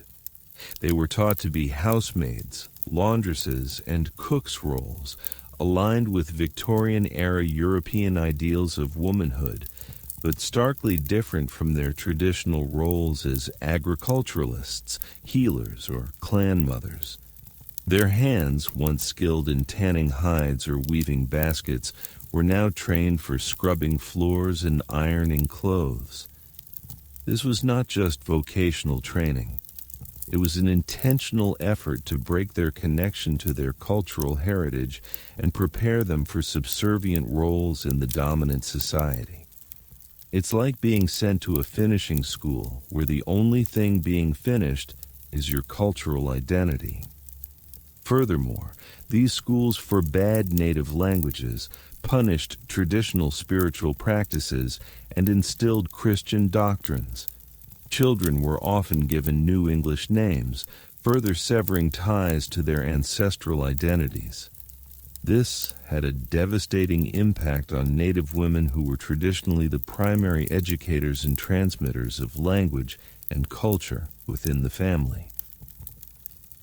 When children returned from boarding schools, often years later, they had lost their language, felt alienated from their families, and were caught between two worlds, belonging fully to neither. This created profound intergenerational trauma that continues to affect Native communities today. The forced imposition of Euro-American gender roles also undermined the influence of women in their communities. As men were increasingly pressured to adopt farming or wage labor and deal with external authorities, women's traditional economic contributions were devalued. Policies like the Dawes Act, which broke up communal tribal lands into individual allotments, often allocated land titles to male heads of households, further eroding women's traditional land tenure and economic power. Despite these overwhelming pressures, Native American women showed incredible resilience. Many resisted assimilation in subtle and overt ways. They secretly taught their children their languages, performed ceremonies in hiding, and held on to their spiritual beliefs. They became quiet guardians of cultural knowledge, preserving what they could in the face of immense suppression. But the scars of this era ran deep, leaving a legacy of profound loss and an ongoing fight for cultural revitalization. As the relentless tide of forced assimilation continued its grim work, another fundamental shift began to define the lives of Native American women: reservation life. This was not merely a change of address. It was a profound, often brutal confinement that severed their ties to ancestral lands, disrupted traditional economies, and imposed a new oppressive reality on every aspect of their existence. You weren't just living in a new place. You were living under siege, a prisoner in your own homeland. Imagine being restricted to a small, often arid or undesirable parcel of land, far removed from your traditional hunting grounds, fertile agricultural lands, or sacred sites. This was the reality of reservations established by treaties, often broken, or simply by unilateral government decree. For women, this meant an immediate and devastating blow to their ability to provide for their families. Their deep ecological knowledge, honed over millennia, knowing where to forage for specific plants, how to manage wild resources, where to find water, suddenly became largely irrelevant within the confines of a limited, often depleted reservation. It's like being a master chef suddenly confined to a tiny kitchen with only 3 ingredients and a dull knife. Traditional economic roles were fundamentally disrupted. Where women had been primary agriculturalists, gatherers, or processors of game, the reservation system often forced them into dependency on government rations, which were frequently inadequate and unreliable. The imposition of unfamiliar farming techniques or attempts to force nomadic tribes into sedentary agriculture often failed due to unsuitable land or lack of resources. This loss of economic autonomy was deeply disempowering, undermining women's traditional status as providers and contributors to the tribal economy. Historians still debate the extent to which these economic shifts intentionally aimed to subjugate Native women, but their effect was undeniable. The communal living structures like longhouses or large extended family dwellings were often replaced with individual smaller houses mirroring European family structures. This broke down traditional kinship networks and the collective support systems that had been crucial for women, especially in child-rearing and daily labor. The sense of shared responsibility and community solidarity was diminished, leading to increased isolation and hardship. A quirky tidbit: sometimes these forced housing changes led to the loss of traditional cooking methods as open fires within dwellings were replaced by inefficient stoves, further impacting diet and health. Reservation life also brought new forms of social control and surveillance. Agents appointed by the government often wielded immense power, regulating everything from daily activities to religious practices. Women who had previously enjoyed significant autonomy in many tribes found themselves subject to the dictates of these external authorities. Their traditional leadership roles were often ignored or suppressed, further eroding their influence within their own communities. The psychological toll of confinement and dependency was immense. Generations grew up without the freedom to roam their ancestral lands, without access to traditional resources, and with their cultural practices often banned or practiced in secret. This led to widespread poverty, health crises, and a deep sense of loss and despair. Yet, even in these dire circumstances, Native American women continued to embody remarkable resilience. They became the quiet keepers of what remained. They preserved language through whispers, taught traditional crafts in hidden corners, and kept spiritual practices alive, even at great personal risk. They adapted, often finding new ways to generate income through beadwork or crafts sold to outsiders, always striving to provide for their families despite the overwhelming odds. Their spirit was not broken, even as their world was profoundly changed. Amidst the oppressive confines of reservation life and the ongoing assault of assimilation, a new and complex challenge emerged for Native American women: education and resistance.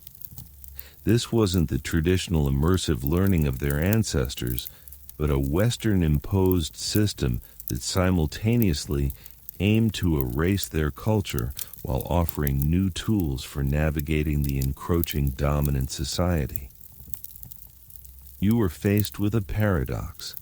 Learning the ways of your oppressor might be the only path to survival. Yet, it also threatened to sever your deepest ties. Imagine being told that your ancestral knowledge, passed down through generations, was primitive, and that true enlightenment lay only in the white man's schools. This was the prevailing ideology behind the establishment of boarding schools and day schools on reservations. For many Native women, education became a battleground for their cultural identity. On one hand, these institutions aimed to civilize them, teaching English, vocational skills deemed appropriate for women like domestic work, and Christian values. They were taught to read and write, skills that seemed irrelevant to traditional life, but would prove to be powerful tools for future generations. The experience was often brutal. Children faced strict discipline, physical and emotional abuse, and the systematic suppression of their native languages and customs. Girls, as discussed, were trained for subservient roles, a stark contrast to the leadership positions many held in their traditional societies. Yet, even within these oppressive environments, a quiet form of resistance often took root. Students would secretly speak their languages, share traditional stories, and support each other in maintaining their cultural heritage. This act of quiet defiance, often spearheaded by young women, was a powerful assertion of identity in the face of immense pressure. Historians still debate the extent to which these schools truly succeeded in their assimilation goals, highlighting the enduring resilience of native cultures. A quirky tidbit: sometimes native students, particularly women, would use the very skills they learned in boarding schools, literacy, organizational abilities, and an understanding of the dominant culture's legal system to later advocate for their people. They learned to navigate the bureaucratic maze that confined their communities, turning the tools of oppression into instruments of resistance. It's like learning the secret code of your captors and using it to write your own escape plan. Outside the boarding schools on the reservations, women faced a different kind of educational challenge. The traditional ways of learning through observation and participation were disrupted as communal life was fragmented. However, many women became informal teachers, desperately trying to pass on language, stories, and cultural knowledge to their children and grandchildren, often in secret. They understood that the survival of their culture depended on these transmissions, even if formal education sought to undermine them. The late 19th and early 20th centuries saw Native women begin to engage with external educational opportunities in more deliberate ways. Some sought higher education, becoming teachers, nurses, and later lawyers and activists. This was not a capitulation to assimilation, but often a strategic decision to gain the knowledge and credentials necessary to fight for their people's rights on the dominant society's terms. They were pioneers, breaking barriers and challenging stereotypes simply by pursuing intellectual and professional development. So while the era of forced education was marked by profound suffering and cultural loss, it also forged an unexpected path for Native American women. They found ways to resist, to adapt, and to harness new knowledge, transforming themselves from targets of assimilation into powerful agents of change, laying the groundwork for future generations to reclaim their heritage and fight for justice. From the crucible of reservation life and the forced compromises of education, a powerful new force began to emerge among Native American women: activism and advocacy. This wasn't merely about personal survival anymore. It was about collective liberation, a fierce determination to reclaim sovereignty, cultural dignity, and justice for their people. You weren't just enduring, you were rising, finding your voice in a world that had long tried to silence you. Imagine the courage it took to speak out against a system designed to oppress you, to challenge powerful government institutions, and to demand rights that had been systematically denied for generations. Native American women, drawing on their deep traditional roles as caregivers, cultural keepers, and community leaders, stepped forward as powerful advocates. They understood implicitly that the health of their families and tribes depended on systemic change. Early forms of advocacy were often grassroots and community-based. Women organized to address immediate needs on reservations, such as lack of adequate food, health care, and housing. They formed benevolent societies and self-help groups, pooling resources and knowledge to support their families and neighbors. This communal spirit, rooted in their traditional ways, provided a strong foundation for broader activism. Historians still debate the precise tipping point that led to more organized, overt forms of political activism, but the decades of quiet resistance certainly laid the groundwork. As the 20th century progressed, Native American women increasingly moved into more prominent national roles.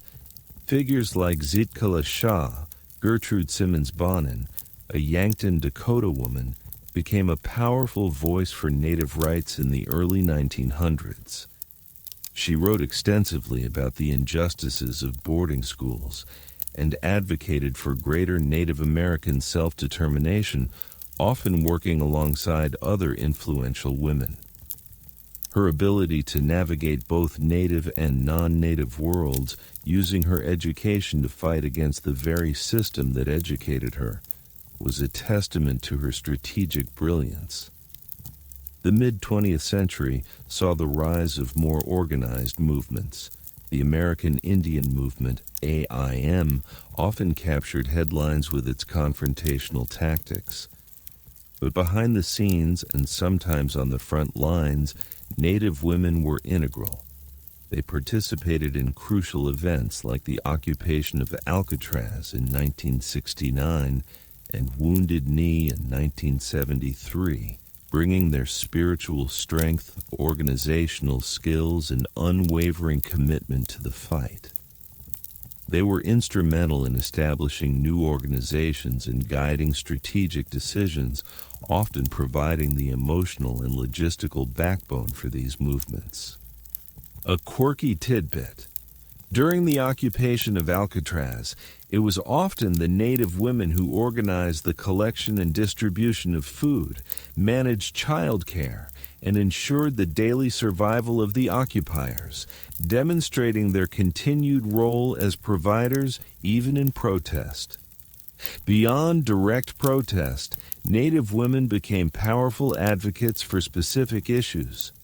They fought for the return of ancestral lands, for the protection of sacred sites, and for environmental justice against extractive industries that threatened their communities. They campaigned for voting rights, for access to quality education, and for an end to the pervasive poverty and health disparities on reservations. Their advocacy was holistic, recognizing that all these issues were interconnected and vital to the well-being of their people. Today, Native American women continue to be at the forefront of social justice movements. They lead initiatives addressing the crisis of missing and murdered Indigenous women, MMIW, advocate for tribal sovereignty in legal and political arenas, and champion cultural revitalization efforts. Their voices are powerful, articulate, and unwavering, drawing strength from generations of resilience and a profound commitment to their heritage.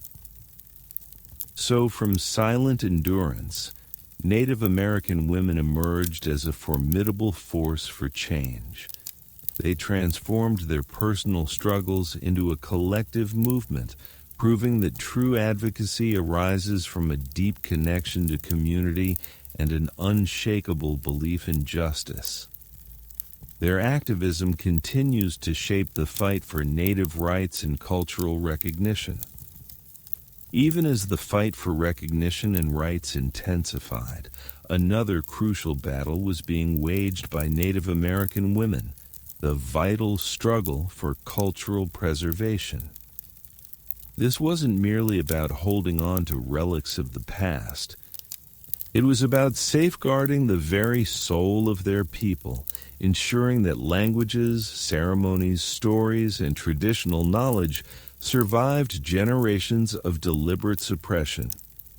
You weren't just a guardian. You were a living archive, diligently working to ensure that the threads of your heritage, no matter how frayed, would never truly break.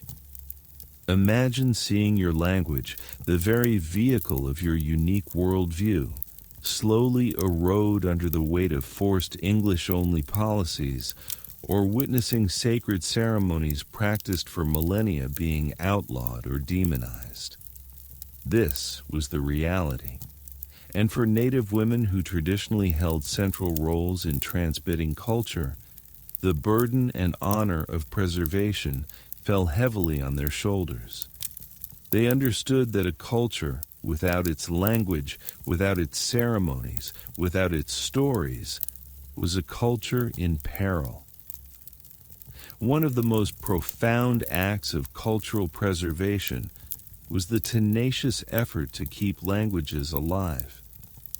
Despite the severe punishments in boarding schools and the societal pressure to speak English, mothers and grandmothers would often speak their native tongues in hushed tones at home, teaching words and phrases to their children.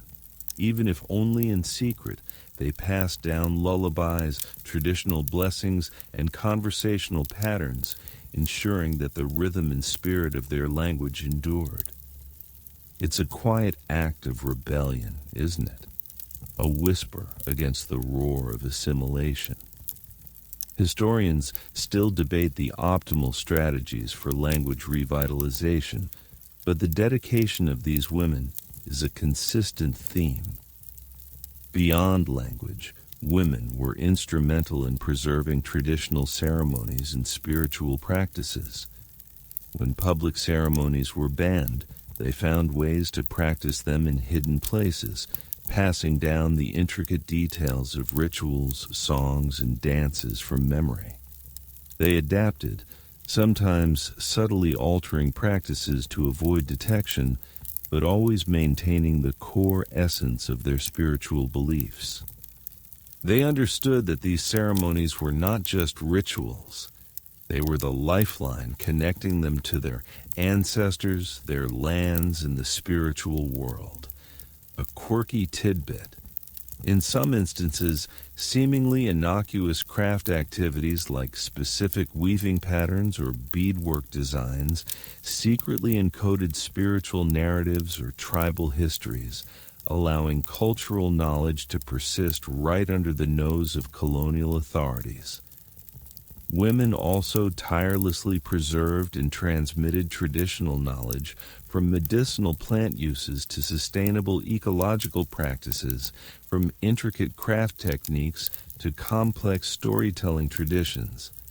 They taught younger generations how to make traditional foods, prepare hides, weave baskets, and create regalia, ensuring that these vital skills and the stories embedded within them would not be lost.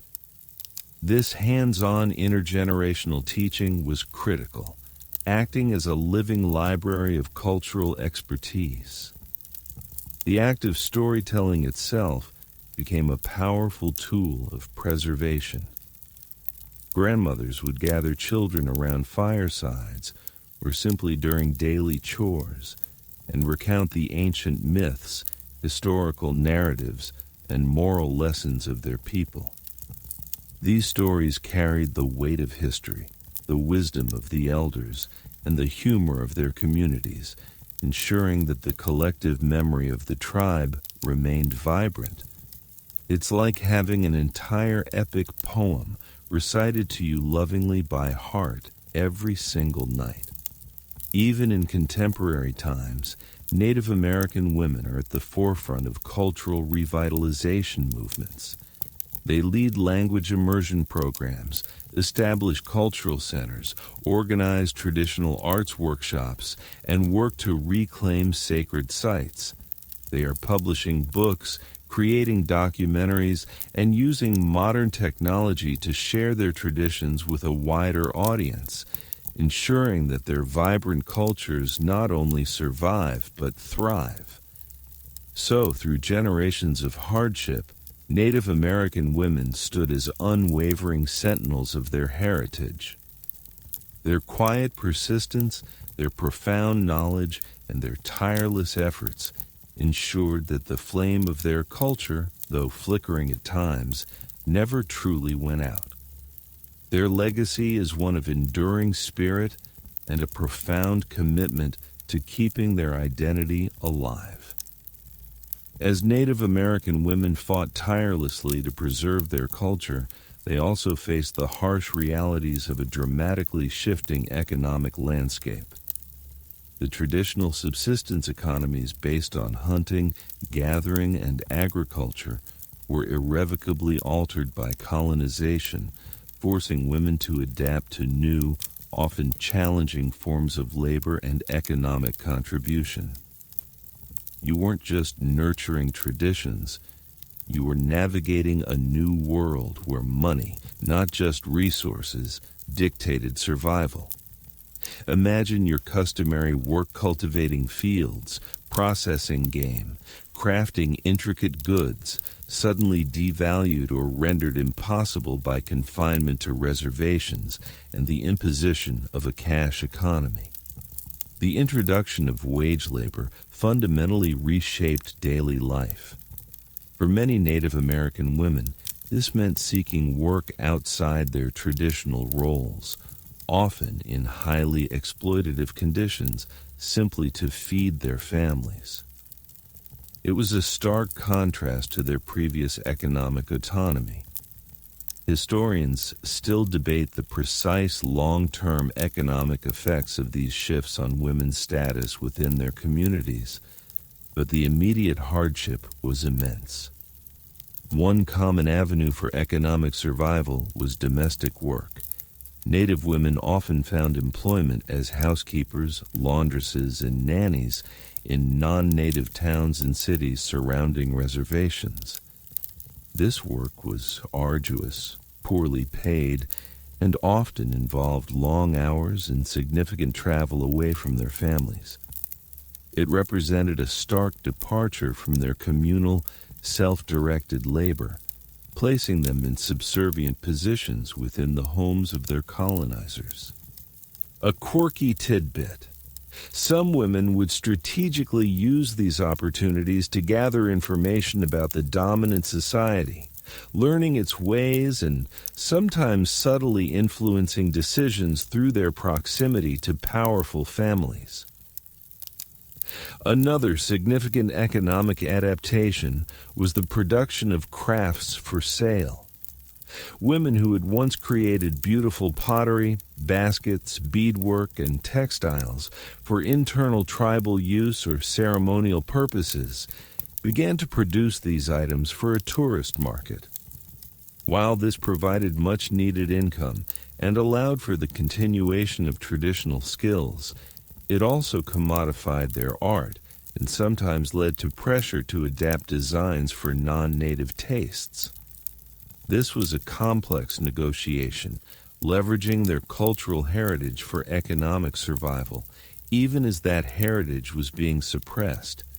It's like being forced to turn your cherished family recipes into fast food, but needing the income to keep your family fed. In some areas, Native women also engaged in agricultural wage labor, working on farms owned by non-natives or participating in seasonal harvests like fruit picking. This was often backbreaking work, paid meagerly, and subjected them to harsh conditions. Yet, for many, it was the only viable way to earn cash needed for essentials not available through traditional means or inadequate government rations. The economic shifts were not uniform. In tribes where commercial fishing, logging, or ranching became dominant industries, women's roles might be less direct in terms of wage earning, but they continued to support these activities through their domestic labor, food preparation, and community organization. They managed the household finances, stretched meager resources, and adapted family life to the new economic realities, often displaying incredible ingenuity and resourcefulness. Despite the challenges, these economic adaptations demonstrated Native American women's remarkable resilience and agency. They weren't passive victims of these changes. They actively sought ways to provide for their families and communities, even under immense pressure.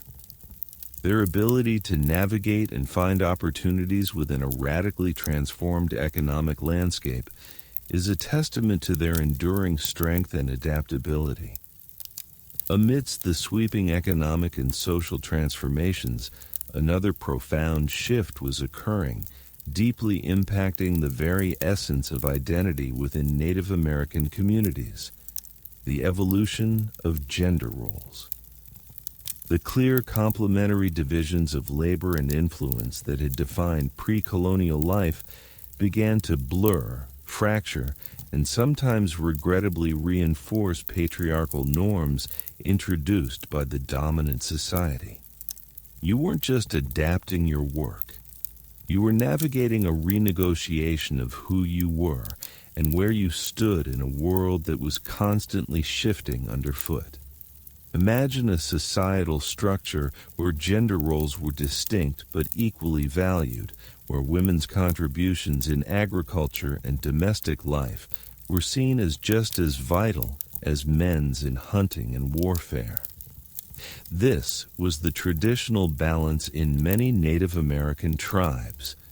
However, colonization often imposed a rigid hierarchical view of gender, one where men were considered superior and women were relegated to a subservient domestic sphere. This external pressure systematically undermined the traditional authority and respect afforded to Native women. Historians still actively debate the precise ways in which external pressures interacted with pre-existing gender dynamics in various tribes, acknowledging the complexity of these transformations. The imposition of a cash economy, for instance, often favored male labor in industries like logging, mining, or commercial farming, providing men with direct access to wages. This could inadvertently reduce women's economic standing as their traditional, often unpaid labor in subsistence farming or crafting for communal use was not recognized or valued in the same monetary terms. This economic imbalance sometimes led to a shift in domestic power dynamics as men became the primary wage earners, and therefore, in the eyes of the colonizers, the heads of household. It's like suddenly being told your vital work in maintaining a complex garden is worth less than someone else's factory job.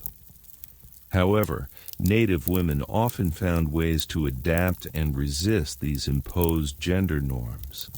As discussed, they embraced new economic activities like selling crafts or working domestically, demonstrating their continued capacity for economic contribution and resilience. In many instances, they became the financial backbone of their families, quietly supporting households through their labor, even as traditional male roles were disrupted by reservation life and loss of traditional activities.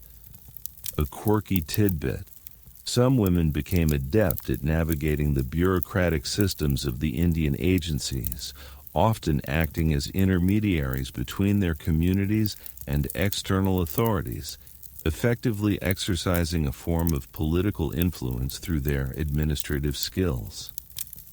Furthermore, while external pressures aimed to diminish women's political and spiritual roles within their own communities, many women continued to hold significant sway, particularly the elder women and clan mothers. They maintained traditional practices in secret, continued to guide family decisions, and often served as the moral compass for their people. The shift was often more about how outside powers perceived and interacted with Native leadership, rather than an internal loss of respect for women's inherent power within their own cultural systems. The fluidity of gender roles also varied across tribes. Some tribes traditionally recognized more than two genders, or had roles for individuals who embodied both masculine and feminine spirits, often referred to as two-spirit individuals. The arrival of rigid European gender binaries and the associated prejudice against anything outside these norms further complicated indigenous understandings of gender and sexuality, creating additional layers of pressure and suppression. Ultimately, The evolution of gender roles for Native American women during and after colonization was a complex and often painful process. It involved both the imposition of new hierarchies and the fierce, quiet resistance to maintain traditional values and power structures. Despite the immense challenges, Native women continued to demonstrate incredible adaptability and an enduring commitment to their families and cultures, proving that their strength was not easily defined or contained by external forces. Beyond the internal dynamics of their own communities, Native American women also played critical, often overlooked roles in shaping intertribal relations. This wasn't just about avoiding conflict. It was about forging intricate webs of diplomacy, trade, and kinship that spanned vast distances and ensured the broader stability and prosperity of diverse indigenous nations. You weren't just a member of your tribe. You were a vital thread in a complex tapestry of relationships that stretched across the continent. Imagine a world where treaties weren't just signed by men in council, but woven into the very fabric of family ties and economic exchange, often facilitated by women. While male chiefs and warriors frequently engaged in overt diplomacy or warfare, women's roles were crucial in maintaining peace, fostering trade, and solidifying alliances through marriage. These strategic marriages, where a woman from one tribe married into another, served as powerful political bonds, creating kinship networks that obligated both tribes to mutual support and non-aggression. It's a far more personal and enduring form of diplomacy than simply signing a document. Women were also central to intertribal trade networks. They were the producers of many valuable trade goods baskets, pottery, woven textiles, processed hides, and agricultural surplus. Their expertise in these crafts and their knowledge of traditional food processing made them indispensable to long-distance exchange. Imagine carrying valuable goods across vast territories, meeting women from other tribes, exchanging not just items but also knowledge, stories, and cultural practices. These trade routes were arteries of commerce and communication, and women were often the beating heart of their flow. Historians still debate the specific economic scale of these intertribal trade networks, but their social and cultural significance is undeniable. Beyond formal trade, the exchange of knowledge and cultural practices between tribes often occurred through women. When women married into new tribes or were adopted as captives, as we discussed earlier, they brought with them their language, stories, songs, and skills. This cultural diffusion led to the sharing of agricultural techniques, medicinal knowledge, artistic styles, and even spiritual practices, enriching the diversity of indigenous cultures across the continent. A quirky tidbit. Certain specific patterns in pottery or beadwork can be traced across multiple tribes, suggesting a fascinating artistic exchange program, often facilitated by women. Moreover, in times of conflict, Native women sometimes acted as mediators and peacemakers. Their positions as mothers and nurturers often gave them a moral authority that transcended the immediate hostilities.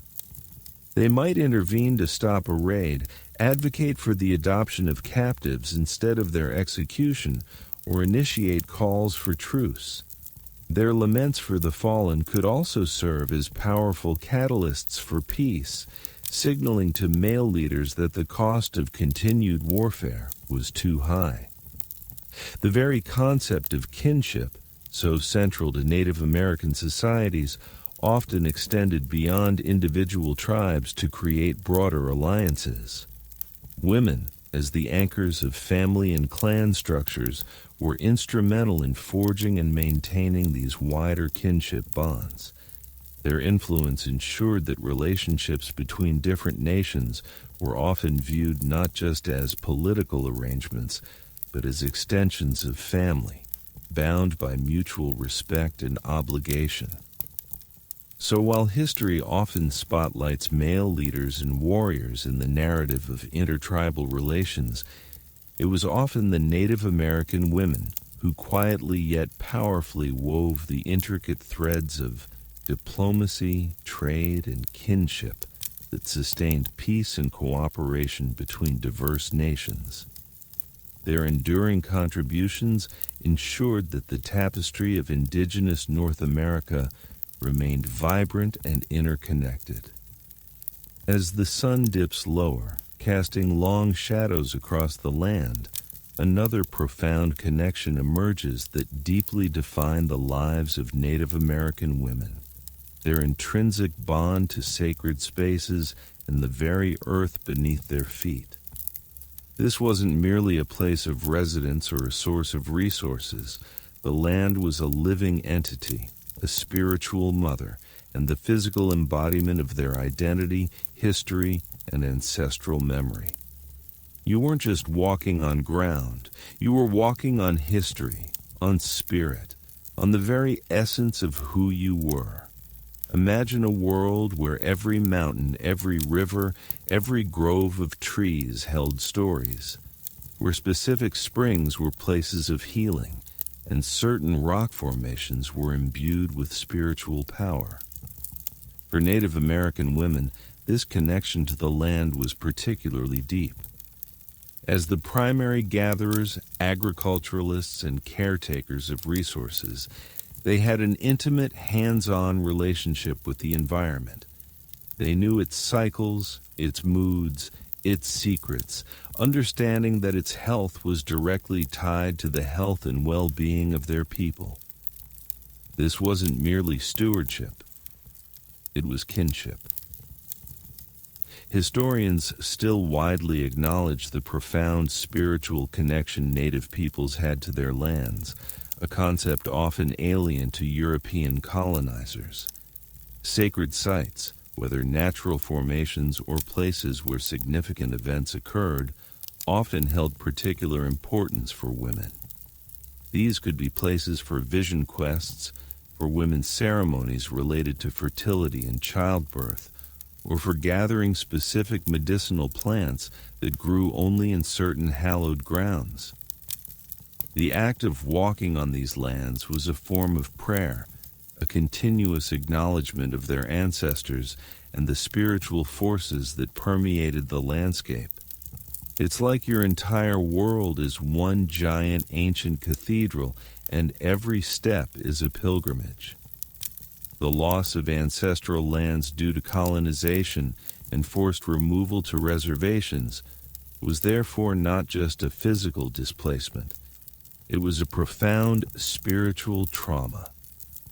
Being separated from these sacred spaces meant losing access to vital spiritual connections, to the graves of their ancestors, and to the very narratives embedded in the landscape. This cultural and spiritual dispossession had a devastating impact on women who had long served as the keepers of these land-based traditions. However, even in the face of this loss, Native American women fiercely maintained their connection to the land wherever they were. On reservations, they learned to find new sacred places, adapting their spiritual practices to new environments. They taught their children the importance of respecting the earth, of listening to its whispers, and of remembering the stories of their original homelands. Their spiritual resilience was profound, finding ways to maintain connection even when physically separated. A quirky tidbit: some women would carry small pouches of earth from their ancestral lands, a tangible link to their heritage that defied physical boundaries. Today, Native American women are at the forefront of the fight for land-back movements and environmental justice.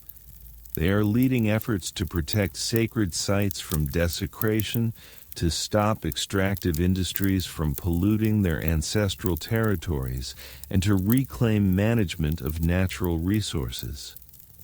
Their advocacy stems from this deep inherited connection to the land, understanding that protecting the earth is protecting their people, their culture, and their future. Their voice in these movements is powerful, articulate, and unwavering, articulating not just legal rights, but the profound spiritual and cultural imperative to defend Mother Earth. So for Native American women, the land was more than just ground to walk upon. It was the sacred source of life, spirit, and identity. Their unwavering connection to these sacred spaces, both physical and remembered, remains a powerful testament to their enduring spirit and a guiding force for future generations. As the narrative of Native American women unfolds, from profound strength to unimaginable hardship, one characteristic emerges above all else: an extraordinary legacy of strength and an enduring spirit. Despite centuries of colonization, disease, forced assimilation, and the systematic dismantling of their traditional ways of life, Native American women have not only survived but have maintained a powerful connection to their heritage and a vibrant sense of identity. You weren't just resilient, you were indomitable, a living testament to the human capacity to endure and thrive. Imagine losing nearly everything: your land, your language, your traditional roles, your spiritual practices, and countless loved ones to disease and violence. Yet through it all, the women of Native American tribes held on to the fragments, piecing them back together with unwavering determination. Their strength wasn't just physical, it was spiritual, emotional, and cultural, rooted in a profound love for their families and their people. This isn't just a historical fact, it's a living, breathing testament to human perseverance. Their strength manifested in countless ways. It was in the quiet act of a grandmother, whispering traditional stories to her grandchildren in a forbidden language. It was in the painstaking effort of a woman preserving ancient craft techniques, even when modern goods were available. It was in the fierce protection of their children and families in the face of poverty and discrimination. These everyday acts of resistance, often unseen by the dominant society, were fundamental to the survival of their cultures. Historians still grapple with fully documenting the myriad forms of everyday resistance employed by Native women, highlighting the subtlety and pervasive nature of their enduring spirit. The continuity of their spirit is particularly evident in their role as cultural bearers. Despite efforts to erase their languages and traditions through boarding schools, women continued to transmit knowledge, values, and practices across generations.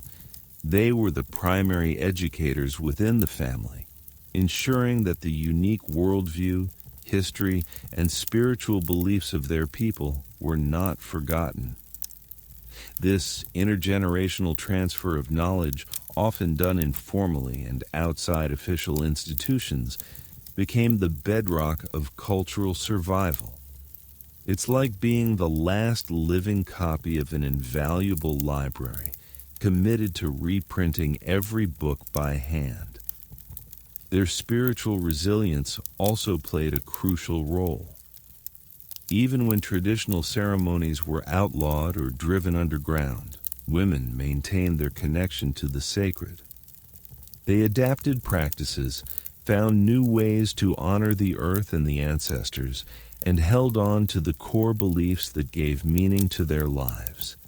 This unshakable faith in their own spiritual path provided comfort, guidance, and an enduring sense of identity in the face of profound disruption. a quirky tidbit. Some women even manage to incorporate elements of Christianity into existing spiritual frameworks, not as a sign of conversion, but as a way to interpret new religious ideas through an indigenous lens, effectively indigenizing the foreign.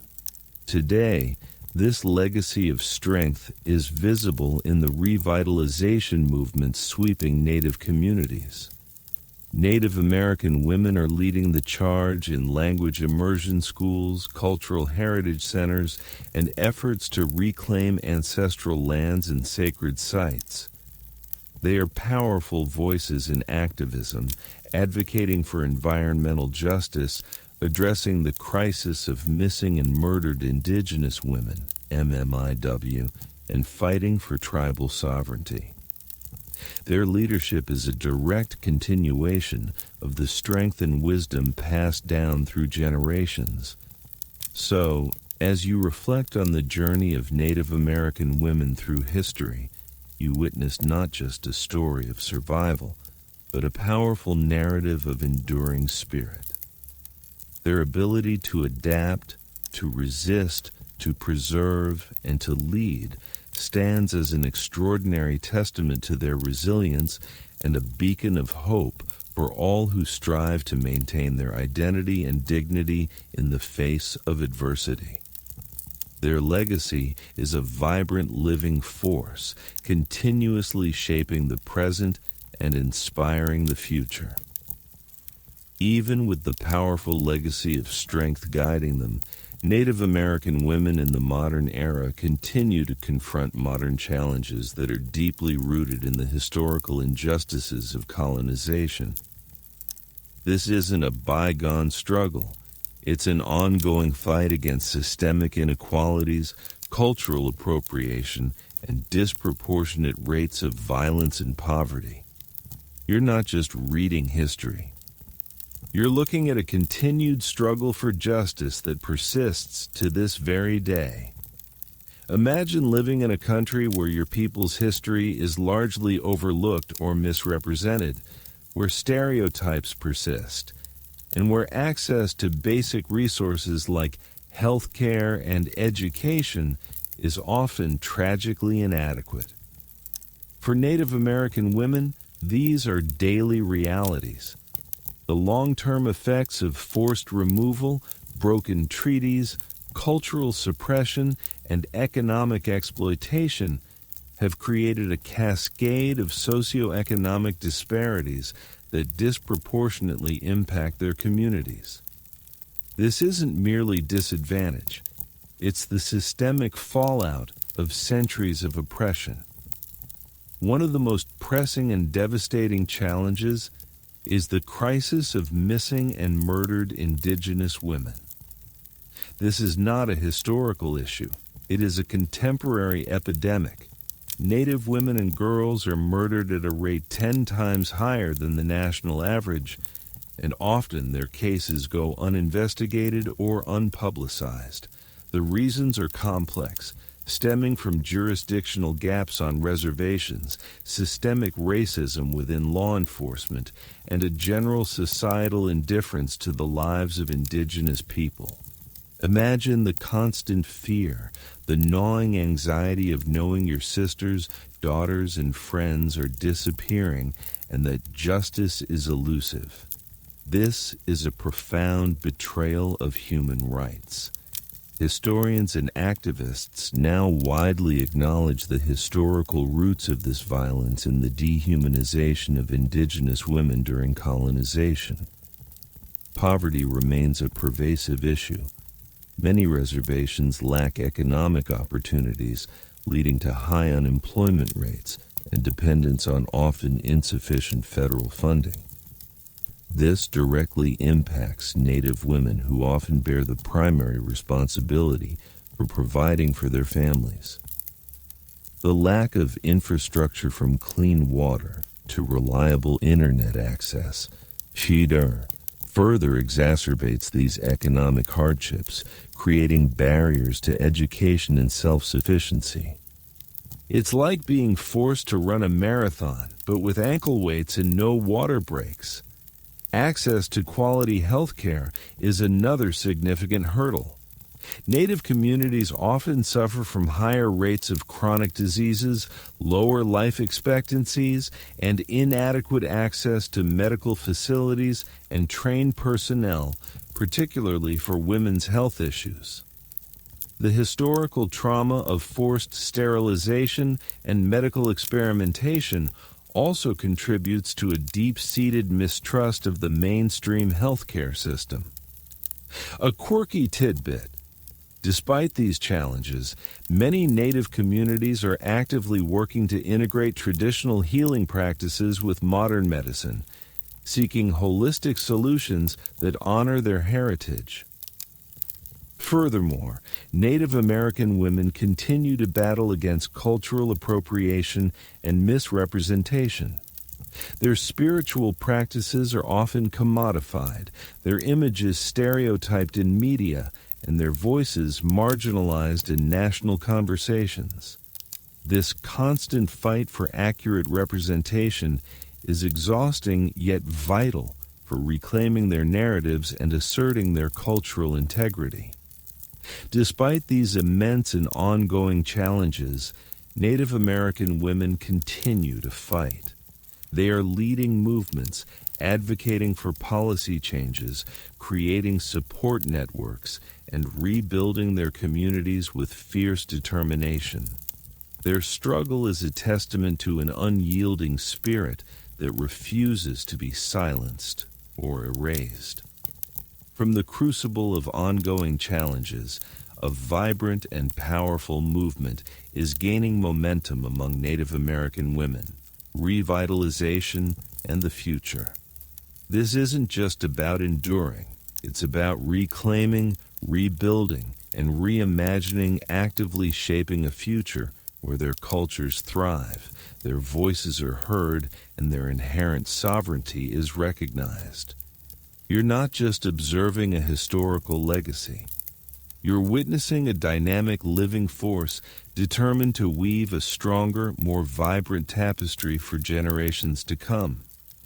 Imagine communities where children are learning their ancestral languages in immersion schools, where traditional ceremonies are openly practiced, and where indigenous art and philosophy are celebrated as profound contributions to global culture.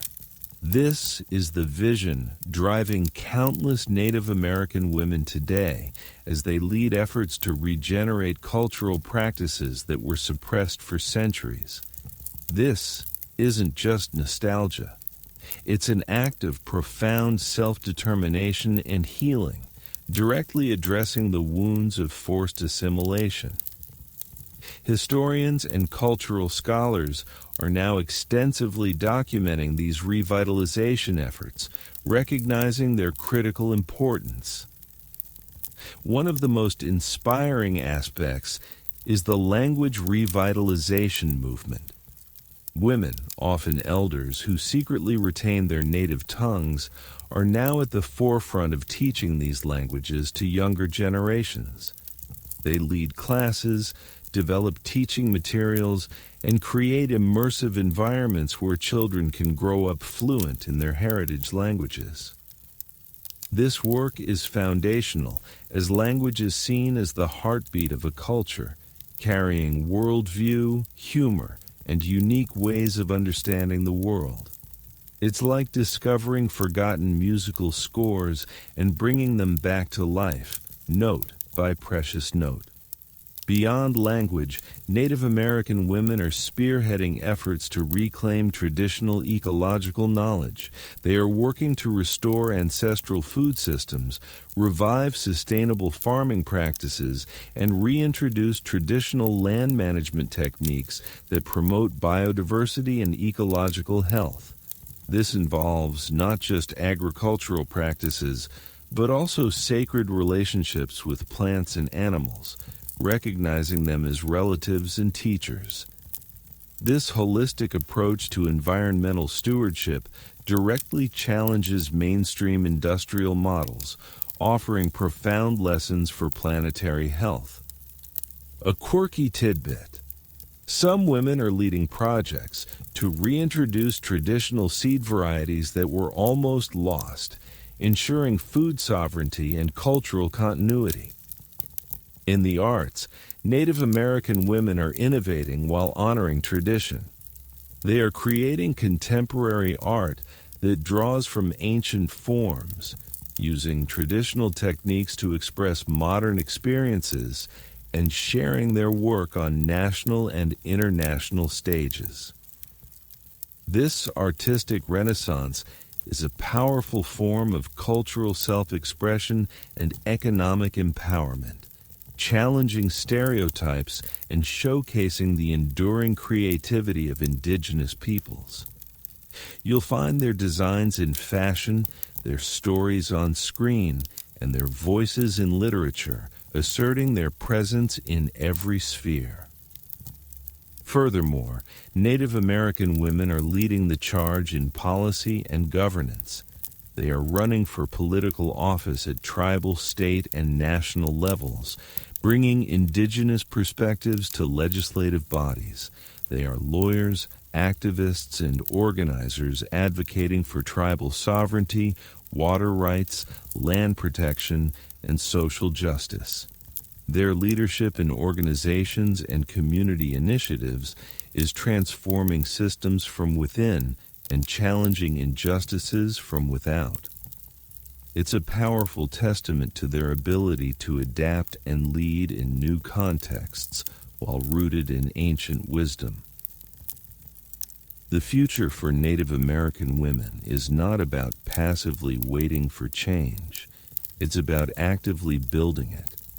It's about healing historical trauma through cultural resurgence, empowering younger generations with knowledge and confidence, and ensuring that their unique voices and contributions are fully recognized and celebrated on the global stage. Their vision is one of strength, resilience, and a flourishing future for all indigenous peoples. As the final whispers of our journey settle into the quiet of your room, we reach the concluding moments of our exploration into the extraordinary lives of women in Native American tribes. This isn't just the end of a story. It's an invitation for personal reflection, a gentle urging to truly ponder the depth of these women's lives, their enduring legacies, and the profound lessons they offer us. You've walked alongside them, glimpsing their joys, their struggles, and their triumphs. And now, that experience becomes a part of you. Imagine the strength it took day after day, century after century, to nurture life, to sustain culture, and to resist relentless pressure. These women were not mythical figures. They were real flesh and blood individuals with dreams, fears, and an unshakable connection to their communities. They remind us that true power often lies not in overt dominance, but in quiet resilience, in unwavering dedication, and in the profound act of maintaining culture against all odds. Their lives challenge the narrow definitions of power and influence that often dominate historical narratives, revealing a far richer, more interconnected understanding of human societies. Consider the contrast between their world and yours, the sheer physicality of their daily existence, the intimate connection to the earth and its rhythms, the reliance on communal support, and the deep spiritual understanding of their place in the universe. These are aspects that modern life often distances us from. Yet perhaps there are echoes, subtle longings within us for that deeper connection. Their story isn't just about what they did. It's about what they embodied, a profound harmony with nature, a fierce commitment to kinship, and an unwavering spirit of self-determination. Remember the clan mothers wielding power not through force, but through wisdom and the respect of their lineage. Recall the healers who found medicine in every plant and solace in every ceremony. Think of the artists weaving stories into every basket and bead, and reflect on the activists who, against all odds, rose to demand justice and reclaim their heritage. Their experiences remind us that gender roles are not fixed, that societies can thrive with diverse forms of leadership, and that resilience can blossom even in the harshest conditions. Their legacy is not confined to history books. It lives on in the vibrant cultures that persist today, in the languages being revitalized, in the art being created, and in the powerful voices of contemporary Native American women. It's a legacy that calls upon us to listen more closely, to learn more deeply, and to challenge our own preconceived notions about history, power, and identity. Their strength is a beacon illuminating the path forward for all who seek to honor their heritage and build a more just world. So as you drift into sleep, let the whispers of their journey linger. Feel the strength of their hands, the wisdom in their eyes, and the enduring spirit that carried them through centuries. May their story bring you not just knowledge, but a deep sense of connection to a powerful human truth. Sweet dreams.